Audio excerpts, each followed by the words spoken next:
Hello all, welcome to the Hindu analysis. ఈరోజు the Hindu అనాలిసిస్లో important articles అన్ని cover చేస్తామమ్మా.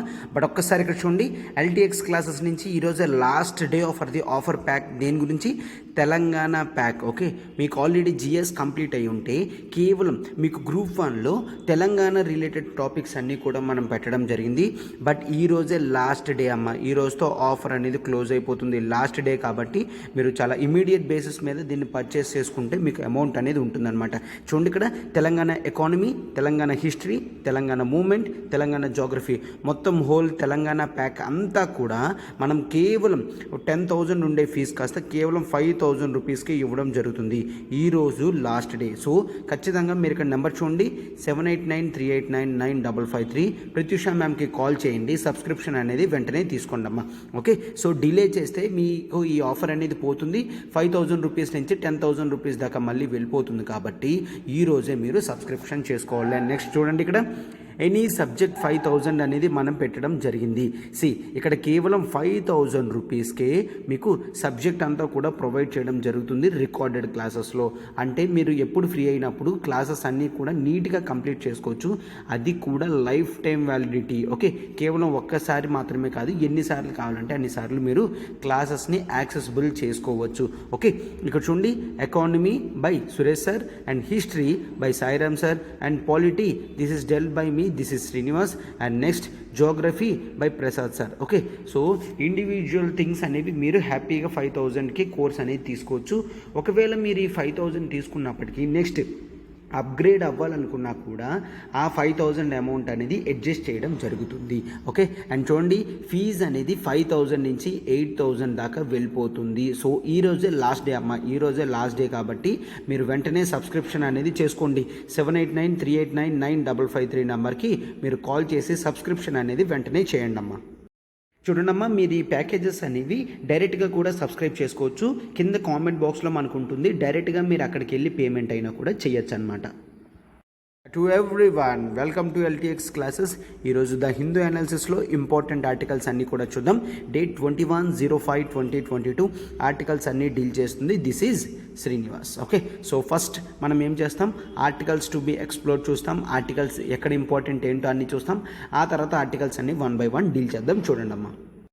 First articles to be explore చూడండి. ఏ articles మనం ఈరోజు తీసుకున్నామో, 29 phones tested for Pegasus spyware. Okay, Pegasus అసలు spyware అంటే ఏంటి, పెగాసస్ స్పైవేర్ ఏంటి, అసలు ఇష్యూ ఏంటి అంతా కూడా మనం ఆర్టికల్లో ఇన్ డీటెయిల్డ్గా చూద్దాం. ఓకేనా, this is related to cyber security కాబట్టి మనకి GS3లో ఇంపార్టెంట్ టాపిక్ అమ్మ. GS3లో important topic cyber security issues ఇవన్నీ కూడాను. So the most prospective questions అనేవి ఇక్కడి నుంచే వస్తూ ఉంటాయి. ఓకే, సో ఆ డీటెయిల్స్ అన్నీ కూడా నీట్గా చూద్దాము. అండ్ ఇండియాలో ఉన్న ప్రజెంట్ లెజిస్లేషన్స్ ఏంటి అవన్నీ కూడా టోటల్గా కవర్ చేద్దాం.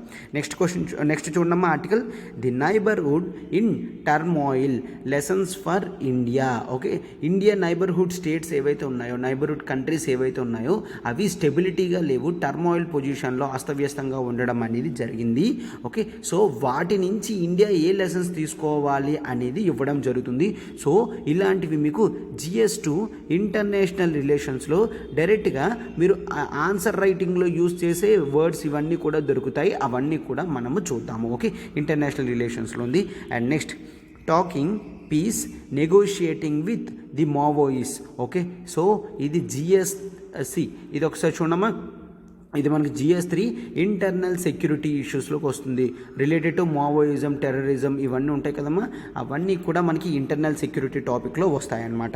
అండ్ నెక్స్ట్ చూడండి, centre executes 2 orders of Jammu and Kashmir delimitation commission. Okay, centre okay చెప్పింది అంటే 2 ఆర్డర్స్ ఎగ్జిక్యూట్ చేస్తుంది JNK డీలిమిటేషన్ కమిషన్ గురించి. అదంతా కూడా మనం చూద్దాం ఒకసారి. Okay, and this covers in GS2 polity. Okay, GS2 పాలిటీలో ఉంది. And next, government to roll out tour of duty recruitment in army. Tour of duty అనేది ప్రిలిమ్స్ పాయింట్లో చాలా ఇంపార్టెంట్ కాన్సెప్ట్ అనమాట. ఇది మనం చూద్దాం. Next norms eased for GM crop research. Okay, GM crop genetically modified crops ఏవైతే ఉన్నాయో వాటికి రీసెర్చ్ చేయడానికి ఏవైతే ముందు వరకు స్ట్రిక్ట్ నామ్స్ ఉన్నాయో అవి కాస్త డెలిబరేట్గా కోరుండి నార్మల్ చేయడం జరిగింది రీసెర్చ్ని పెంచడానికి. ఓకే, సో జిఎం క్రాప్స్ ఏంటి అదంతా కూడాను మనం ఆర్టికల్లో చూద్దాం. This comes in GS3 agriculture టాపిక్లోకి, GS3 agriculture and science and technology టాపిక్లో కూడా వస్తుంది. And next government reconstitutes central advisory board on archaeology. Okay, ఆర్కియాలజీలో సెంట్రల్ అడ్వైజరీ బోర్డ్ ఏదైతే ఉందో దాన్ని రీకాన్స్టిట్యూషన్ చేయడం జరిగింది అని చెప్తున్నారు. Okay, and next RBI cuts financial year 2022 dividend pay out to centre to 30,307 crores.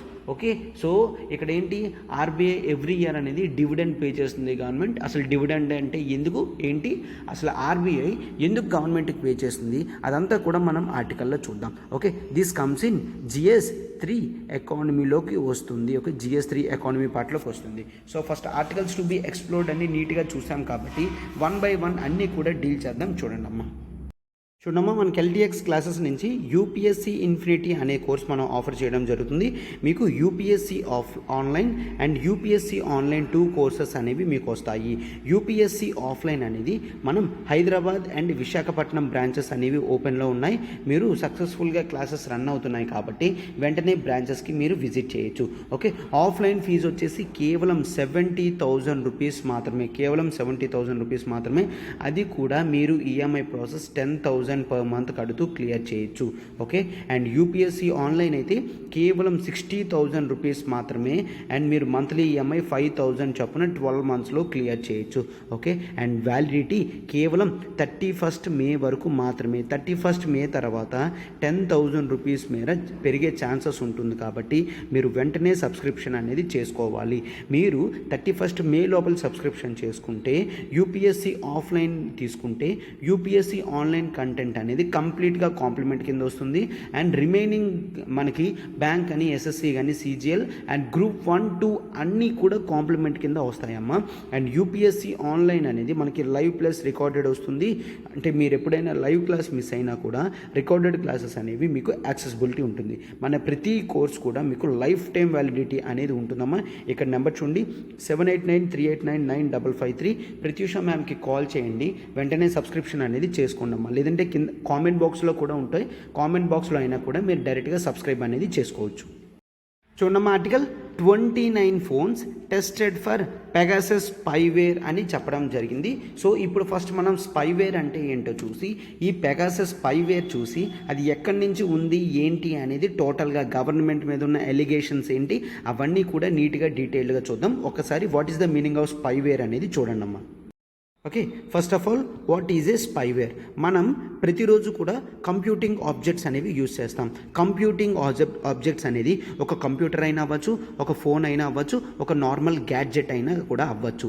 ఏదైతే కమ్యూనికేషన్ టెక్నాలజీలో యూజ్ అవుతుందో అంటే ఇన్ఫర్మేషన్ని ఒక ఆబ్జెక్ట్ నుంచి మరొక ఆబ్జెక్ట్కి పాస్ ఆన్ చేస్తుందో దాన్ని కంప్యూటింగ్ ఆబ్జెక్ట్ అని అంటాము. ఓకే, అటువంటి కంప్యూటింగ్ డివైజెస్లో స్పైవేర్ అనేది పెడతారు. స్పైవేర్ అంటే ఏంటి? This is a malicious software అని అంటారు. ఓకే, ఇదొక మెలీషియస్ సాఫ్ట్వేర్. malicious అంటే nothing but which creates harmful to the computing objects. Harmful ఎందుకో కూడా మనం చూద్దాం. సరే, ఇది సిస్టమ్ని డ్యామేజ్ చేస్తుందా? నో, ఇది సిస్టమ్ని డ్యామేజ్ చేయదు, but it is a malicious software or malware అని సింపుల్గా అంటాము. మెలిషియస్ సాఫ్ట్వేర్ ఆర్ మాల్వేర్ అంటాం అనమాట. ఇది కంప్యూటర్లో ఇన్స్టాల్ చేస్తారు, అంటే కంప్యూటర్లో లోడ్ చేస్తారు వితౌట్ యూజర్స్ నాలెడ్జ్ అనేది చూస్తాము. అర్థమవుతుంది కదమ్మా? యూజర్స్ నాలెడ్జ్ అంటే ఇప్పుడు మన ఫోన్ ఉంది, మన ఫోన్లో ఎవరైనా ఈ మాల్వేర్ అనేది పెడితే, ఈ స్పైవేర్ అనేది పెడితే మనకు తెలియకన్నా మన ఫోన్లో ఇది బ్యాక్గ్రౌండ్లో రన్ అవుతూ ఉంటుందన్నమాట. అందుకని దీన్ని మెలీషియస్ అని అన్నారు, హార్మ్ఫుల్ అన్నారు. అయితే సరే, ఇది ఎందుకు పెడతారు అంటే ఇది డివైస్లోకి పెట్టిన తర్వాత దిస్ స్టీల్స్ అంటే ఇది సెన్సిటివ్ ఇన్ఫర్మేషన్స్ ఏవైతే ఉంటుందో దాన్ని యూజర్కి తెలియకన్నా ఎవరైతే పెట్టారో వాళ్ళకి పాస్ ఆన్ చేస్తుంది. ఓకేనా? ఇట్ స్టీల్స్ సెన్సిటివ్ ఇన్ఫర్మేషన్ అని చూస్తాము. ఇది దొంగతనం చేస్తుందన్నమాట. అండ్ నెక్స్ట్ ఇంకేంటి? ఇది జనరల్గా యూజర్ యొక్క ఇంటర్నెట్ యూసేజ్ మొత్తం కూడా అబ్జర్వ్ చేస్తుంది. నేనేం పర్చేస్ చేస్తున్నాను, ఏం వాచ్ చేస్తున్నాను, న్యూస్ చూస్తున్నానా, క్లాసెస్ చూస్తున్నానా, లేదంటే ఏమైనా పర్చేజెస్ చేస్తున్నానా, నా అకౌంట్ డీటెయిల్స్ ఏంటి, అవన్నీ కూడా చూస్తాయి. ఎందుకు? అవన్నీ చూసి నాకు అడ్వర్టైజ్మెంట్ ఇవ్వడానికి యూజ్ అవుతుంది. అండ్ ఆ తర్వాత జనరల్గా నా క్రెడిట్ కార్డ్ డీటెయిల్స్ అవన్నీ కూడా ఇది అబ్జర్వ్ చేయొచ్చు. అంటే ఏంటి? కీ పాస్వర్డ్స్ అన్నీ కూడా ఇది స్టోర్ చేసుకోగలది. కీ పాస్వర్డ్స్ అన్నిటినీ కూడా స్టీల్ చేసే ఛాన్స్ ఉంటుంది. సో ఎకనామికల్గా కూడా నాకు డ్యామేజ్ చేసే ఛాన్స్ అనేది ఉంటుంది అన్నమాట. ఓకే, ఇది జనరల్గా యూజర్కి తెలియకన్నా అప్లోడ్ చేయడం అనేది జరుగుతుంది అన్నమాట. ఓకే, సో ఇది ఎందుకు అంత కాంట్రవర్షియల్ అంటే జనరల్గా యూజర్కి తెలియకన్నా వెళ్తుంది అంటే it compromises on the privacy of end user అని అంటాము. ప్రైవసీ అనేది పోతుంది. సో ప్రైవసీ పోయిన తర్వాత జనరల్గా it may create abuse. Okay, cyber abuse అని అంటాము. అంటే ఏంటి? వాళ్ళు నా డీటెయిల్స్ అనేవి కనుక్కొని నాకు హెరాస్మెంట్ అనేది చేసే ఛాన్స్ ఉంటుంది. దాన్ని సైబర్ అబ్యూజ్ అని అంటాము. ఓకే, సో ఇక్కడ నా కీ క్రెడెన్షియల్స్ అనేవి తెలుసుకుంటుంది, సెన్సిటివ్ ఇన్ఫర్మేషన్ అనేది తెలుసుకుంటుంది, నా బ్యాంకింగ్ ఇన్ఫర్మేషన్ తెలుసుకుంటుంది. ఇవంతా కూడా సీక్రెట్గా చేస్తుంది. ఓకే, సో జనరల్గా ఏం చేస్తారు? ఈ స్పైవేర్ అనేది ఎందుకు పెడతారు అంటే ఈ స్పైవేర్తో మనం అటాక్ చేసిన పర్సన్ ఉంటారు కదమ్మా, అతని లొకేషన్ అనేది మనకు తెలుస్తుంది. అతను ఎక్కడున్నారు, ఎప్పుడు ఎక్కడికి వెళ్తున్నారు, ప్రతిదీ తెలుస్తుంది. ఆ తర్వాత అతని ఈమెయిల్స్ కానీ ఇంకా వాళ్ళ టెక్స్ట్ మెసేజెస్ అనేవి ట్యాప్ చేస్తారు. ఇవన్నీ కూడా అయ్యే ఛాన్స్ ఉంటుంది. అండ్ ఆ తర్వాత వాళ్ళ కన్వర్జేషన్ని కూడా రికార్డ్ చేసే ఛాన్స్ ఉంటుంది. కన్వర్జేషన్ కూడా రికార్డ్ చేసే ఛాన్స్ ఉంటుంది. సో అండ్ నెక్స్ట్ వాళ్ళ ఫొటోస్ కానీ ఇవన్నీ కూడా యాక్సెసిబిలిటీ చేస్తే టోటల్గా వాళ్ళ ప్రైవసీకి డ్యామేజ్ అవుతున్నట్టు. ప్రైవసీ ఇప్పుడు ఇండియాలో చూసుకుంటే జనరల్గా this is part and parcel of fundamental right అని చూస్తాము. మనకి ఆర్టికల్ 21 ప్రకారం ప్రైవసీ అనేది మన ఫండమెంటల్ రైట్. సో ఫండమెంటల్ రైట్కి వైలేట్ అయితే అది మనం సుప్రీంకోర్టు దగ్గరికి కూడా వెళ్ళొచ్చు అని చూస్తాం, రైట్? సో అందుకని మన ఫోన్స్ని చాలా జాగ్రత్తగా ఉంచుకోవాలి. ఎటువంటి స్పైవేర్స్ కూడా అండ్ అన్నెసరీ అడ్వర్టైజ్మెంట్స్కి క్లిక్ చేయడం కానీ ఇవన్నీ కూడా చెయ్యకూడదు. అప్పుడే మన ఫోన్ని చాలా జాగ్రత్తగా చూడగలము అన్నమాట. ఓకే, అయితే ఇప్పుడు ఈ పెగాసస్ అంటే ఏంటో చూడండి. ఈ పెగాసస్ని పెగాసస్ స్పైవేర్ అని అంటాము. ఈ పెగాసస్ స్పైవేర్ని ఎవరమ్మా తయారు చేశారు? ఇజ్రాయిలీ గ్రూప్ NSO గ్రూప్ అనేది తయారు చేయింది. ఇజ్రాయిల్లో NSO గ్రూప్ అనేది దీన్ని తయారు చేయడం జరిగింది. ఇది ఎప్పుడు తయారు చేయడం జరిగింది? 2010లో NSO గ్రూప్ వాళ్ళు స్టార్ట్ చేయడం జరిగింది. వాళ్ళు రీసెర్చ్ చేసి పెగాసస్ స్పైవేర్ని చేశారు. ఓకే, సో ఎర్లియస్ట్ వర్షన్ ఎప్పుడు దించారంటే 2016లో దించడం జరిగింది. ఓకే, సో ఇది జనరల్గా ఏం చేస్తుంది? మొబైల్లోకి వెళ్ళిన తర్వాత ఇట్ డస్ స్పియర్ ఫిషింగ్ అంటే ఏంటి? జనరల్గా మనం ఎట్లా చేస్తాము స్పియర్ ఫిషింగ్లో? ఫిషింగ్ అంటే ఏంటి? జనరల్గా మనం జనరల్గా ఎవరికైనా మోసం చేసినప్పుడు ఒక బైట్ అనేది పెట్టి ఆ బైట్లో ఎలకొచ్చిందంటే ఎలకని పడతాం కదమ్మా, అట్లాగా అనమాట ఫిషెస్లో కూడాను. స్పియర్ ఫిషింగ్ అంటే మనకి తెలియకన్నా చాలా జాగ్రత్తగా ఇదేంటి మన టెక్స్ట్ని చూడడం కానీ ఫొటోస్ని చూడడం కానీ అన్నీ కూడా చూస్తుంది అనమాట. అండ్ ఇక్కడ జనరల్గా ఈ NSO గ్రూప్ యొక్క క్యాపబిలిటీ అనేది మోర్ అడ్వాన్స్డ్. సార్ ఎందుకు మోర్ అడ్వాన్స్డ్ అంటున్నారంటే ఇప్పుడు చూడండి, నార్మల్ స్పైవేర్స్లో మీకు కొన్నిసార్లు మెసేజెస్ వస్తాయి. మీకు లాటరీ వెళ్ళింది, 1 crore వచ్చింది, లేదంటే ఈ మెసేజ్ని 20 మెంబర్స్కి పంపించండి, మీకు 10,000 యాడ్ అవుతుంది, ఇలాంటివి వస్తాయి. చాలామంది తెలియక అవి పాస్ ఆన్ చేస్తూ ఉంటారు, క్లిక్ చేస్తూ ఉంటారనమాట. అట్లాంటి క్లిక్ చేసినప్పుడు దానికి ఆనుకొని ఆల్రెడీ ఒక స్పైవేర్ అనేది ఉంటుంది. ఆ స్పైవేర్ అనేది టోటల్గా మీ సిస్టంలో డౌన్లోడ్ అయిపోయి బ్యాక్గ్రౌండ్లోకి వెళ్ళిపోతుంది అనమాట. మీకు తెలియకన్నా డౌన్లోడ్ అయిపోతుంది. అదే అలా కాకుండా ఇది మోర్ అడ్వాన్స్డ్. ఎందుకంటే ఇది జీరో క్లిక్ అటాక్ అని అంటాము. దీన్ని జీరో క్లిక్ అటాక్. సో ప్రిలిమ్స్లో కూడా the word zero click attack is related to అంటే this is related to cyber security అని మీరు గుర్తుంచుకోండి. ఈ జీరో క్లిక్ అటాక్ ఏంటి అంటే ఫోన్ ఎవరైతే యూజ్ చేస్తున్నారో అతని పర్మిషన్, అతని క్లిక్ కూడా అవసరం లేదు, జనరల్గా వెళ్ళిపోతుంది అనమాట. ఇది ఏంటి ఎక్స్ప్లాయిట్ చేస్తుందంటే this exploits zero day vulnerabilities అంటే మన ఫోన్ యూస్ చేస్తాము, చాలా యాప్స్ ఉంటాయి, ఆ చాలా యాప్స్లో చాలా బగ్స్ అనేవి ఉంటాయి. క్లియర్ కట్గా ప్రతిదీ కూడా అంత కేర్ఫుల్గా అబ్జర్వ్ చేయలేం. కొన్ని ప్యాచెస్ అనేవి ఉంటాయి. ఆ ప్యాచెస్ని బగ్స్ని యూస్ చేసుకొని ఇది 0 క్లిక్ అటాక్తో ఫోన్లోకి వెళ్ళిపోతుంది అన్నమాట. ఓకే, సో అది ఫిక్స్ అయినంత వరకు కూడా ఆ గ్యాప్ అనేది అలానే ఉంటుంది. అది ఎవ్వరికి కూడా కనిపెట్టలేరు. అది ఎన్ఎస్ఓ గ్రూప్ వాళ్ళు చూసి దాని త్రూ ఫోన్లోకి వెళ్తారు అన్నమాట. అయితే ఇన్ జనరల్గా ఏం జరుగుతుంది, వీటిలో టార్గెట్స్ ఎవరు ఉంటారమ్మా? జనరల్గా పబ్లిక్ అఫీషియల్స్ ఉంటారు, జర్నలిస్టులు ఉంటారు, అపోజిషన్ లీడర్స్ ఉంటారు, ఎవరైతే అపోనెంట్స్ ఉంటారో వాళ్ళు ఉంటారు అని చెప్పేసి చూస్తాము అనమాట. అయితే ఇప్పుడు ఈ పెగాసస్, ఈ ఎన్ఎస్ఓ గ్రూప్ ఇండియాలోకి ఎందుకు వచ్చింది సార్ అంటే, there are some reports which says that New York Times వాళ్ళు ఒక అఫీషియల్గా ఒక సైట్, ఒక లాంచ్ అనేది పెట్టడం జరిగింది. అంటే నథింగ్ బట్ ఒక క్లిప్పింగ్ అనేది ఇవ్వడం జరిగింది. ఏంటి, ఇండియన్ గవర్నమెంట్ 2017లో ఇజ్రాయెల్ని విజిట్ చేస్తున్నప్పుడు prime minister Narendra Modi government Israel నుంచి ఈ పెగాసస్ స్పైవేర్ అనేది కొనడం జరిగింది అని న్యూయార్క్ రిపోర్ట్స్లో రావడం జరిగింది. ఓకే, ఇదంతా కూడా దేనికి చేశారు? ఇండియాలో ఉన్న జర్నలిస్ట్ని, పొలిటికల్ అపోజిషన్ వాళ్ళని, వీళ్ళందరూ కన్వర్జేషన్ అనేవి వినడానికి. బట్ ఇండియన్ గవర్నమెంట్ నో, మేము ఇజ్రాయెల్ మేడ్ స్పైవేర్ ఏది కూడా కొనలేదు, ఎటువంటి ఫోన్లు కూడా మేము ట్యాప్ చేయలేదు అని చెప్పడం జరిగింది అనమాట. బట్ ఆ రిపోర్ట్ ఏం చెప్తుంది, ఇండియా టోటల్గా ఆర్మ్స్ డీల్తో పాటు కొన్ని ఆర్మ్స్ కొన్నది, ఆ ఆర్మ్స్తో పాటు ఎన్ఎస్ఓ గ్రూప్ నుంచి స్పైవేర్ కూడా కొన్నది. దాని టోటల్ వాల్యూ మొత్తం ఆర్మ్స్ అండ్ దీని వాల్యూ $2 బిలియన్ అని చూస్తాము. $2 బిలియన్ వర్త్ పెట్టి ఆర్మ్స్ కొన్ని అండ్ ఇటువంటి స్పైవేర్ కూడా కొనడం జరిగింది అని చెప్తున్నారనమాట.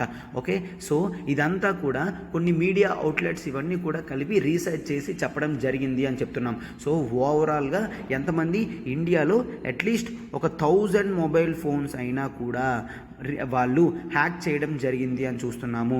ఓకే, వరల్డ్ వైడ్లో ఉన్న క్లయింట్స్ అందరూ కూడా ఎన్ఎస్ఓకు ఉన్నారు. ఇండియాలో అట్లీస్ట్ ఒక 1000 నెంబర్స్ అయినా కూడా చేయడం జరిగింది అని పెడుతున్నారనమాట. ఓకే, బట్ ఇండియన్ గవర్నమెంట్ ఏమని రిప్లై ఇచ్చింది, నో, మేము ఇటువంటి స్పైవేర్ ఎవరి దగ్గర నుంచి కొనలేదు, అసలు ఎన్ఎస్ఓ గ్రూప్తో మాకు లింక్ కూడా లేదు అని గవర్నమెంట్ చెప్పడం జరిగింది. బట్ సుప్రీంకోర్టుకి చాలామంది కేసెస్ అనేవి వేశారు. No, we are very sure that government అనేది ఇట్లా యూజ్ చేసింది. న్యూయార్క్ టైమ్స్లో ఏమీ లేకన్నా గవర్నమెంట్ మీద ఇంత అక్యూజేషన్స్ ఒక పెద్ద న్యూస్ పేపర్లో ఎప్పుడైనా వస్తుందా అని పెట్టడంతో సుప్రీంకోర్టు ఏం చేసింది, ప్యానెల్ అనేది పెట్టడం జరిగింది. ఒక టెక్నికల్ కమిటీ కూడా ఎస్టాబ్లిష్ చేయడం జరిగింది అమ్మ. ఆ టెక్నికల్ కమిటీలో జనరల్గా టెక్నీషియన్స్ ఎవరైతే దీనికి సంబంధించిన వాళ్ళు ఉంటారో వాళ్ళ డీటెయిల్స్ అన్నీ కూడా పెట్టి వాళ్ళకి చెప్పడం అనేది జరిగింది. మీరు దీని మీద రీసెర్చ్ చేయండి అని చెప్పారు. ఆ టెక్నికల్ కమిటీకి కొన్ని క్రైటీరియా కూడా ఇవ్వడం జరిగింది. ఆ క్రైటీరియా బేసిస్ మీద టెక్నికల్ కమిటీని వర్కౌట్ చేయమన్నదన్నమాట. ఆ క్రైటీరియాస్ ఏంటో చూడండి అమ్మ ఒకసారి. టెక్నికల్ కమిటీస్ క్లియర్గా చెప్పడం జరిగింది. ఒకటి, ఇండియాలో ఈ పెగాసస్ స్పైవేర్ అనేది యూజ్ అయిందా లేదా, ఈ పెగాసస్ స్పైవేర్ అనేది యూజ్ చేసి డేటాని యాక్సెస్ చేశారా, ఎండ్ యూజర్కి తెలియకన్నా అతని ఇన్ఫర్మేషన్ని ఇంటర్సెప్ట్ చేయడం జరిగిందా. ఇంటర్సెప్ట్ అంటే నథింగ్ బట్ బ్రేక్ చేయడం జరిగిందా, ఇన్ఫర్మేషన్ లోపలికి వెళ్ళి తెలుసుకోవడం జరిగిందా అతని పర్మిషన్ లేకన్నా అని. అండ్ నెక్స్ట్, ఒకవేళ అటాక్ అనేది చేస్తే ఆ విక్టిమ్స్ డీటెయిల్స్ ఏంటి అంటే ఎవరెవరిని చేశారు, ఒక జర్నలిస్ట్ని చేశారా, ఒక పొలిటీషియన్ని చేశారా, ఒక రైట్స్ యాక్టివిస్ట్ని చేశారా, ఎవరిని చేశారు, ఆ విక్టిమ్స్ గురించి తెలియాలి. అండ్ నెక్స్ట్, జనరల్గా గవర్నమెంట్ ఏం చెప్తుంది అంటే ఇక్కడ 2019లో వాట్సాప్ అకౌంట్స్ 2019 వాట్సాప్ అకౌంట్స్ అన్నీ కూడా హ్యాక్ అయ్యాయని చెప్పడం జరిగింది. ఆ తర్వాత గవర్నమెంట్ ఎటువంటి స్టెప్స్ తీసుకున్నది దాన్ని క్లోజ్ చేయడానికి అని అది కూడా అడగడం జరిగింది. అండ్ ఒకవేళ గవర్నమెంట్ పెగాసస్ అనేది యూజ్ చేస్తే ఏ లా ప్రకారం యూజ్ చేసింది, ఎందుకు అంటే మనకు క్లియర్గా ఉంటాయి. చట్టం ఉంటే మాత్రమే గవర్నమెంట్ ఇటువంటి సర్వేలెన్స్ మెషర్స్ అనేది తీసుకోవచ్చు. ఓకేనా, ఏమంటామమ్మా, వీటన్నిటిని కొంతమందిని ఒక 1000 పీపుల్నే చేస్తున్నారంటే this is called targeted surveillance. నార్మల్గా మనం నేషనల్ సెక్యూరిటీ గురించి సర్వేలెన్స్ చేయొచ్చు, కానీ టార్గెటెడ్ సర్వేలెన్స్ ఎప్పుడు కూడా చేయకూడదు. అవునా, this is against the rules. కాబట్టి గవర్నమెంట్ అయినా చేసింది అంటే ఏ లా ప్రకారం చేసిందో కూడా నాకు తెలియాలి అని చెప్పి సుప్రీంకోర్టు ఒక టెక్నికల్ కమిటీ పెట్టింది. ఆ టెక్నికల్ కమిటీ ఇప్పుడు రిపోర్ట్ అనేది ఇవ్వడం జరిగింది అనమాట. ఏంటి, అట్లీస్ట్ ఒక 29 మొబైల్స్ అనేవి మేము రిపోర్ట్ చేయడం జరిగింది. మేము పూర్తి డీటెయిల్స్ అనేవి సబ్మిట్ చేస్తాము, మాకు కొంత టైం కావాలి అని చెప్పడం జరిగింది. And Supreme Court chief justice of India N V Ramana గారు క్లియర్గా చెప్పడం జరిగింది, ఓకే మీరు మరింత కాస్త టైం తీసుకోండి, బట్ కాంప్రహెన్సివ్గా ప్రొవైడ్ చేస్తే ఇటువంటివి నేషన్కి సంబంధించింది కాబట్టి, surveillance acts and right to privacy అనేది ఫండమెంటల్ రైట్స్కి సంబంధించింది కాబట్టి మీరు చాలా జాగ్రత్తగా చెయ్యండి అని చెప్తున్నారనమాట. అండ్ ఈ టెక్నికల్ కమిటీ కూడా వాళ్ళకంటూ ఒక స్పెషల్ సాఫ్ట్వేర్ అండ్ ప్రోటోకాల్స్ లాంటివి డిజైన్ చేసుకోవడం జరిగింది, దాని ప్రకారం చెక్ చేస్తున్నారు. ఎస్, ఈ మొబైల్లో పెగాసస్ అనేది ఎప్పుడైనా ఉందా ఏంటా అనేది. ఓకేనా, సో అయితే ఇక్కడ జనరల్గా గవర్నమెంట్ నుంచి కూడా రెస్పాన్స్ అనేది రావడం జరుగుతుంది అనమాట, మేము అటువంటిది ఏమీ కూడా యూజ్ చేయలేదు అని చెప్పేసి. ఓకే, సో అయితే ఇక్కడేం చూస్తారు, గవర్నమెంట్ అనేది 2 కమిటీస్ అనేవి పెట్టడం జరిగింది, 2 recommendations, 2 type of recommendations. First ఏంటి, టెక్నికల్ కమిటీ అనేది పెడుతుంది. ఈ టెక్నికల్ కమిటీ ఏదైతే క్రైటీరియా పెట్టారో ఆ రికమెండేషన్స్ అని ఇస్తారు. ఆ తర్వాత second committee under the justice of Ravindran అని చూస్తాము.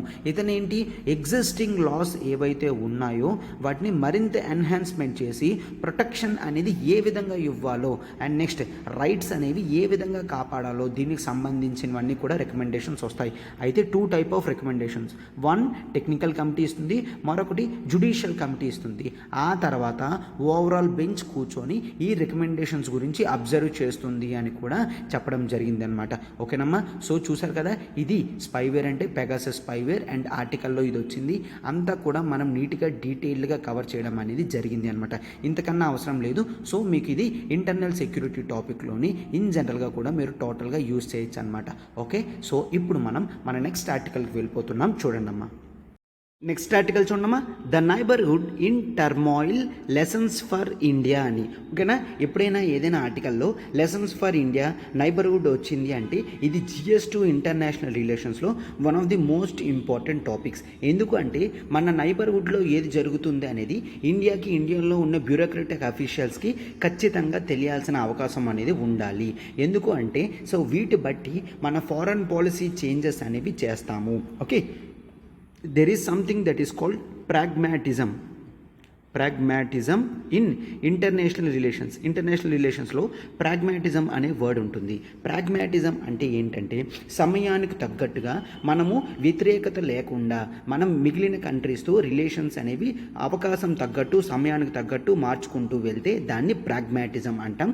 ఇది ప్రాగ్మాటిజం అనేది ఎక్కడ చూస్తాం, ఇంటర్నేషనల్ రిలేషన్స్లో రియలిజంలో చూస్తాము. Okay, pragmatic and rational approach అనేది లీడర్స్ అనేవాళ్ళు ఫాలో అవుతారు అని మనం చూస్తాం అనమాట.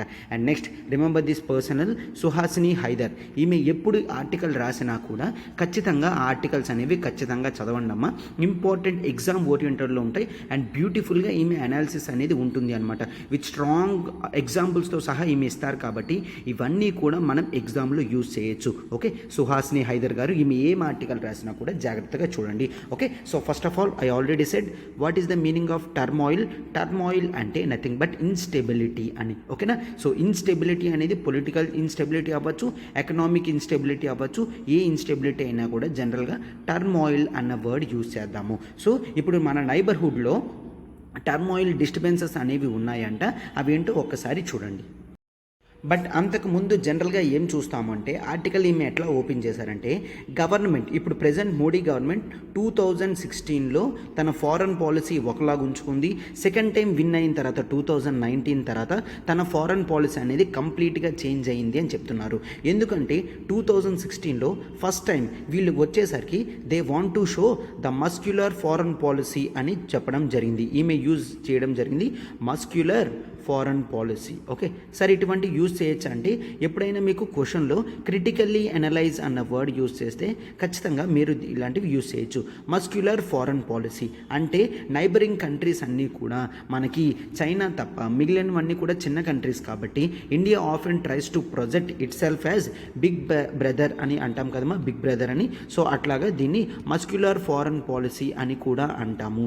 బట్ ఈ పిక్చర్ అనేది 2019 తర్వాత పూర్తిగా చేంజ్ అయిపోయింది. It just want to use the soft power policy అని 2019లో మనం చూస్తామన్నమాట. 2016లో మస్క్యులర్ ఫారెన్ పాలసీ. ఇండియా ఏది చేసినా కూడా చాలా స్ట్రాంగ్గా చేసేది.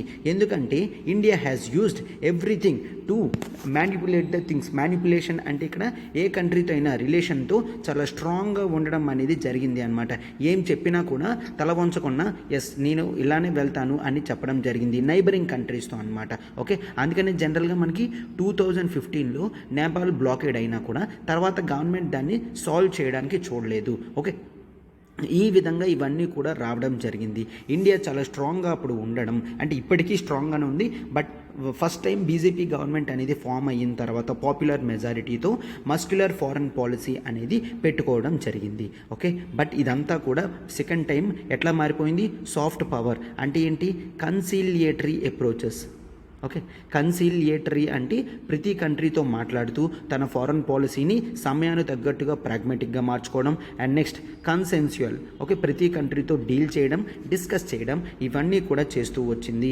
సో ఇదంతా కూడా అండ్ ఈ ప్రతి కంట్రీని కూడా తన పాసిబుల్ డెవలప్మెంట్ ఎయిడ్ అనేది ఇస్తుంది, లైన్స్ ఆఫ్ క్రెడిట్ అనేది ఇస్తుంది, సాఫ్ట్ పవర్ డిప్లొమసీ అనేది యూజ్ చేస్తుంది. సార్ ప్రతి కంట్రీ అంటే మైనస్ పాకిస్తాన్ తప్ప మిగిలిన నైబర్హుడ్ కంట్రీస్ అన్నిటితో కూడా ప్రాగ్మాటిక్ అప్రోచెస్ అనేవి మెయింటైన్ చేసింది అని చూస్తామన్నమాట. ఓకే, ఎందుకంటే ఇక్కడ నేపాల్లో కానీ జనరల్గా బంగ్లాదేశ్లో కానీ శ్రీలంకలో కానీ 2016లో ఇంపార్టెంట్ రోల్స్ అనేవి పొలిటికల్ ప్రాసెస్లో కూడా చేసేది. బట్ ఇప్పుడు కంప్లీట్గా చేంజ్ అయ్యింది అని చెప్తున్నాము. ఆ చేంజ్ ఇన్ అప్రోచ్ ఏంటో ఒక్కసారి చూడండమ్మా. ప్రజెంట్ మన నైబర్హుడ్ కంట్రీస్ తీసుకుంటే we are discussing about Myanmar. Okay, Myanmar and Nepal, Afghanistan and Pakistan, Sri Lanka. Okay, ఈ కంట్రీస్ అన్నిటిలో కూడా ఇక్కడున్న ఎలక్షన్ సిస్టమ్ ఏదైతే ఉందో ఆ ఎలక్టోరల్ చేంజెస్ అనేవి జరగడం జరిగింది. ఓకే, సో అప్పుడు గవర్నమెంట్ ఏ విధంగా కూడా ఇంటర్నల్ పొలిటికల్ ప్రాసెస్లో ఎప్పుడూ కూడా తలదూర్చలేదు అని చూస్తామన్నమాట. అండ్ ఇండియా జనరల్గా 2016లో ఫాలో అయిన one size fits all approach అనేది కంప్లీట్గా నెగేట్ చేసింది. వన్ సైజ్ ఫిట్స్ ఆల్ అంటే సేమ్ ప్రాబ్లం అనేది ఏ కంట్రీలో ఉన్నా సేమ్ సొల్యూషన్ అనేది చూపించకూడదు. ఇంటర్నేషనల్ రిలేషన్స్ అనేవి ఓకే తప్పు చేశారనుకోండి, పెద్దవాడికి అయితే గట్టిగా కొట్టాలి, చిన్నవాడికి అయితే కొద్ది మెల్లిగా కొట్టి చెప్పాలి, అంతే కదా. ఇద్దరికి కూడా సేమ్ సమానంగా కొడితే పెద్దవాడు తట్టుకోగలడు కానీ చిన్నవాడు తట్టుకోలేడు కదా. అందుకని one size fits all approach అనేది మనకి సేమ్ ఇంటర్నేషనల్ రిలేషన్స్లో కూడా సెట్ అవ్వదు. ఎందుకంటే చిన్న కంట్రీస్ అనేవి ఇండియా లాంటి పెద్ద కంట్రీస్ వేసే షాక్స్ కానీ ఇవేవి కూడా తట్టుకోలేవన్నమాట. అప్పుడు ఏం చేస్తాయి? రిలేషన్స్ అనేవి క్లోజ్ చేసి వేరే కంట్రీని వెతుక్కుంటాయి. ఫర్ ఎగ్జాంపుల్ 2015లో నేపాల్ బ్లాకేడ్ అయిన తర్వాత ఏమైంది? నేపాల్కి కావాల్సిన రూట్స్ అన్నీ కూడా ఇండియా బ్లాక్ చేయడం జరిగింది. అండ్ అది కూడా అఫీషియల్గా జరగలేదు, ఇన్అఫీషియల్గా జరిగిందనమాట. అప్పుడు వెంటనే నేపాల్ ఎవరికాసి వెళ్ళింది? It turned it's head towards China అని చూస్తాము. చైనా వైపు వెళ్ళడం జరిగింది అనమాట. సో అందుకనే ఇండియా తన one size fits all approach అనేది ఏదైతే 2016లో ఫాలో అయిందో అదంతా కూడా మార్చడం జరిగింది. ఫర్ ఎగ్జాంపుల్ చూడండి, మ్యాన్మార్లో మనం ఏం చూస్తున్నాము? ఇప్పుడు ఎవరున్నారమ్మా? మిలిటరీ జుంటా అనేది ఉంది, అవునా? Military junta. ఇండియన్ గవర్నమెంట్ తనకు చాలా ఫేవరబుల్గా ఉన్న Aung San Suu Kyi National League for Democracy party, Aung San Suu Kyi, ఈమెని అరెస్ట్ చేసి గవర్నమెంట్ అనేది ఓవర్త్రో చేసి మిలిటరీ జుంటా అనేది ఆక్యుపై చేయడం జరిగింది. ఇండియా జనరల్గా ఎప్పుడు ఏం చేసేదంటే ఎవరైతే డెమోక్రటిక్గా విన్ అవుతారో ఆ వాళ్ళతోనే రిలేషన్స్ అనేవి పెట్టుకునే తప్ప ఇట్లా కూప్తో వచ్చిన మిలిటరీ జుంటాతో రిలేషన్స్ అనేవి పెట్టుకోదు. బట్ 2019 తర్వాత అప్రోచ్ అనేది చేంజ్ చేయడంతో మ్యాన్మార్ మిలిటరీ జుంటాతో కూడా తన రిలేషన్స్ని స్ట్రాంగ్ చేసింది, ఇంకా ఎంగేజ్మెంట్ చేసింది. ఓకే, ఎందుకు అంటే లేకపోతే మనకి నార్త్ ఈస్ట్లో ఉన్న బోర్డర్ స్టేట్స్ ఏవైతే ఉన్నాయో మ్యాన్మార్తో బోర్డర్గా అవన్నిటి దగ్గర కూడా మనకి ఇంటర్నల్ సెక్యూరిటీకి ఇబ్బంది అయిన టెర్రరిస్ట్ ఎలిమెంట్స్ కానీ మిలిటరీ ఎలిమెంట్స్ కానీ ఇవన్నీ కూడా ఉన్నాయి అని చూస్తాము. ఓకే, సో అందుకని మిలిటరీ జుంటాతో రిలేషన్స్ అనేవి మంచిగా మెయింటైన్ చేస్తే వీళ్ళందరూ కూడా అక్కడ సేఫ్ హెవెన్స్ అంటే వాళ్ళు కొన్ని రిలేషన్స్ అనేవి పెట్టుకొని బార్డర్లో తెలియకుండా కనిపిస్తారనమాట. సో ఇట్లా ఉంటే ఇండియాకి ఇబ్బంది అని మిలిటరీ జుంటాతో మంచి రిలేషన్స్ అనేవి మెయింటైన్ చేసింది. Okay, even though it is not democratically elected, India maintained and sustained the relations with Myanmar. అంటే చూసారు కదమ్మా, తన ఫారెన్ పాలసీ అప్రోచ్ అనేది ఇండియా మార్చింది అని చెప్తున్నాం, రైట్. అండ్ ఈవెన్ నేపాల్లో చూడండి, నేపాల్లో కూడా జనరల్గా ఏం జరిగింది, ఒక పాపులర్ లీడర్ కేపీ ఓలీని అక్కడ సుప్రీంకోర్టు డిస్మిస్ చేసి షేర్ బహదూర్ దూబేని ఎలక్ట్ చేయడం జరిగింది. ఆ తర్వాత దూబేతో కూడా మనకి మంచి రిలేషన్స్ అనేవి ఉన్నాయి. సో అవి కంటిన్యూ అయ్యాయి. Let's take Afghanistan. ఇప్పుడు జనరల్గా మ్యాన్మార్లో ఏమైంది, మిలిటరీ జుంటా వచ్చింది. ఆఫ్ఘనిస్తాన్లో కూడా మనం ఏం చూస్తాము, ఎవరైతే తాలిబాన్ ఉన్నారో తాలిబాన్ ఫోర్స్తోనే గవర్నమెంట్ని ఆక్యుపై చేయడం జరిగింది. బట్ ఇండియా మాత్రం తాలిబాన్తో ఎటువంటి డైరెక్ట్ రిలేషన్స్ అనేవి కూడా మెయింటైన్ చేయడం లేదు అని మనం చూస్తామన్నమాట. అంటే మియాన్మార్లో ఒక అప్రోచ్ ఫాలో అయ్యాం, ఆఫ్ఘనిస్తాన్లో ఒక అప్రోచ్ ఫాలో అయ్యాం. ఇద్దరూ కూడా ఫోర్స్తోనే రావడం జరిగింది. బట్ మియాన్మార్తో రిలేషన్స్ అనేవి మెయింటైన్ చేస్తున్నాం అండ్ ఆఫ్ఘనిస్తాన్తో రిలేషన్స్ అనేవి మెయింటైన్ చేయడం లేదు. Okay, and even take Pakistan also. Pakistan రీసెంట్గా ప్రైమ్ మినిస్టర్ ఇమ్రాన్ ఖాన్ నుంచి షహబాజ్ షరీఫ్కి వెళ్ళిన తర్వాత ఇండియా తన స్వేరింగ్ సెరమనీ కానీ చాలా సైలెంట్గా ఉన్నారు తప్ప ఎటువంటి ఫేవర్ కానీ డిస్ఫేవర్ కానీ చేయలేదు అని మనం చూస్తాము. అండ్ ఈవెన్ శ్రీలంకలో కూడా గోటబయ రాజపక్ష గవర్నమెంట్ అండ్ వాళ్ళ బ్రదర్స్ అయిన మహింద రాజపక్ష ప్రైమ్ మినిస్టర్ నుంచి రిజైన్ చేసినప్పటికీ అండ్ అపోజిషన్ లీడర్ విక్రమ్ సింఘేకి ఇచ్చేసరికి ఇండియా చాలా కేర్ఫుల్గా అబ్జర్వ్ చేస్తుంది తప్ప తన ఇంటర్నల్ పొలిటికల్ ఇష్యూస్లో ఏమాత్రం కూడా దూరడం లేదు. అంటే మన నైబరింగ్ కంట్రీస్తో మనకు ఉన్న ఆల్రెడీ అప్రోచ్ని మనం కంప్లీట్గా చేంజ్ అవ్వడం జరిగింది. మనం గవర్నమెంట్ అప్రోచ్ మానేసి అంటే పార్టీలో ఎవరు ఉన్నారో చూడడం మానేసి we focused more on people rather leaders అనేవాళ్ళు వస్తూ ఉంటారు వెళ్తూ ఉంటారు, బట్ పీపుల్ మాత్రం కాన్స్టెంట్గా ఉంటారు. People to people relations maintain చేసుకుంటే లీడర్స్ ఎవరు వచ్చినా కూడా పీపుల్ పాపులర్ ప్రెషర్కి తగ్గట్టుగా మనతో రిలేషన్స్ అనేవి మెయింటైన్ చేస్తారు అని చూస్తాము. సో వీటి ఎగ్జాంపుల్స్ అనేవి ఇప్పుడు ఇస్తాను చూడండి అమ్మా. సో ఏంటమ్మా, people greater than leaders. Okay, so in జనరల్గా గవర్నమెంట్ ఒక లెసన్ అనేది నేర్చుకుంది. ఏంటని, ఎప్పుడైనా కూడా పీపులే సాటిస్ఫైడ్గా ఉంటారు. డెమోక్రసీలో లీడర్స్ ఎప్పుడు చేంజ్ అవుతారో కూడా మనం ఎక్స్పెక్ట్ చేయలేము. ఫర్ ఎగ్జాంపుల్ ఒకసారి చూస్తే ఆఫ్ఘనిస్తాన్తో మనము ఏమాత్రం కూడా మాట్లాడడం లేదు, అవునా. తాలిబాన్తో ఎటువంటి డిప్లొమాటిక్ రిలేషన్స్ కానీ ఏవి మెయింటైన్ చేయడం లేదు. బట్ ఇన్ జనరల్గా మనం ఆఫ్ఘనిస్తాన్కి ఏం పంపించాం, 50,000 metric tons 50,000 metric tons of wheat అనేది మనం చూస్తాము. 50,000 మెట్రిక్ టన్స్ ఆఫ్ వీట్ అనేది ఆఫ్ఘనిస్తాన్కి పంపించడం జరిగింది. ఇది పంపించినప్పుడు మనం ఆఫ్ఘనిస్తాన్ తాలిబాన్స్తో మాట్లాడడం జరిగింది. ఆ తర్వాత పాకిస్తాన్ నుంచి కూడా చాలా అఫీషియల్స్తో మాట్లాడడం జరిగింది. ఎందుకు సార్ పాకిస్తాన్ అఫీషియల్స్తో అంటే మనకి త్రూ పాకిస్తాన్ ఆఫ్ఘనిస్తాన్కి ఈజీగా పంపించడానికి అవుతుంది. కాబట్టి ఈ వీట్ అనేది మనం ఎందుకు పంపిస్తున్నాం, హ్యుమానిటేరియన్ ఎయిడ్ అని చూస్తున్నాము. హ్యుమానిటేరియన్ ఎయిడ్ అంటే మానవతా దృక్పథంతో మనం పంపిస్తున్నాము. అంటే ఇక్కడ ఇంపార్టెన్స్ ఎవరిస్తున్నట్టు, తాలిబాన్ లీడర్స్కి ఇవ్వట్లేదు, పీపుల్ ఎవరైతే ఆకలితో ఉన్నారో వాళ్ళకి ఇంపార్టెన్స్ ఇస్తున్నట్టు అని మనం చూస్తాము, అవునా.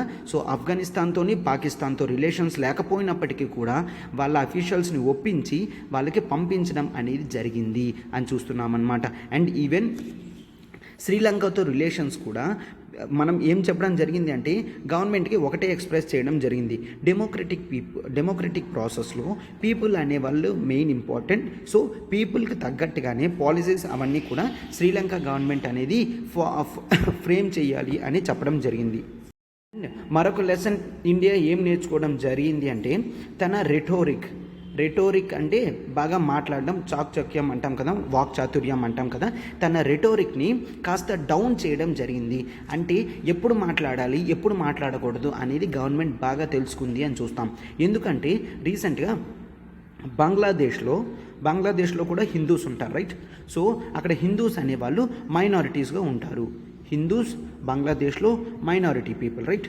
అక్కడ దుర్గా పూజ అనేది టోటల్ బెంగాల్లో బాగా చేస్తారు. అండ్ బంగ్లాదేశ్లో కూడా హిందూ మైనారిటీస్ ఎవరైతే ఉన్నారో దుర్గా పూజ అనేది చేస్తారు.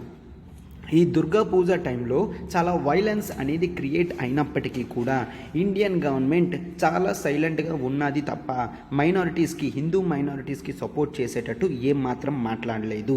ఎందుకంటే ఆల్రెడీ బంగ్లాదేశ్తో మనకి సిటిజన్షిప్ అమెండ్మెంట్ యాక్ట్ ఆఫ్ 2019లో కొన్ని డిఫరెన్సెస్ అనేవి ఉన్నాయి.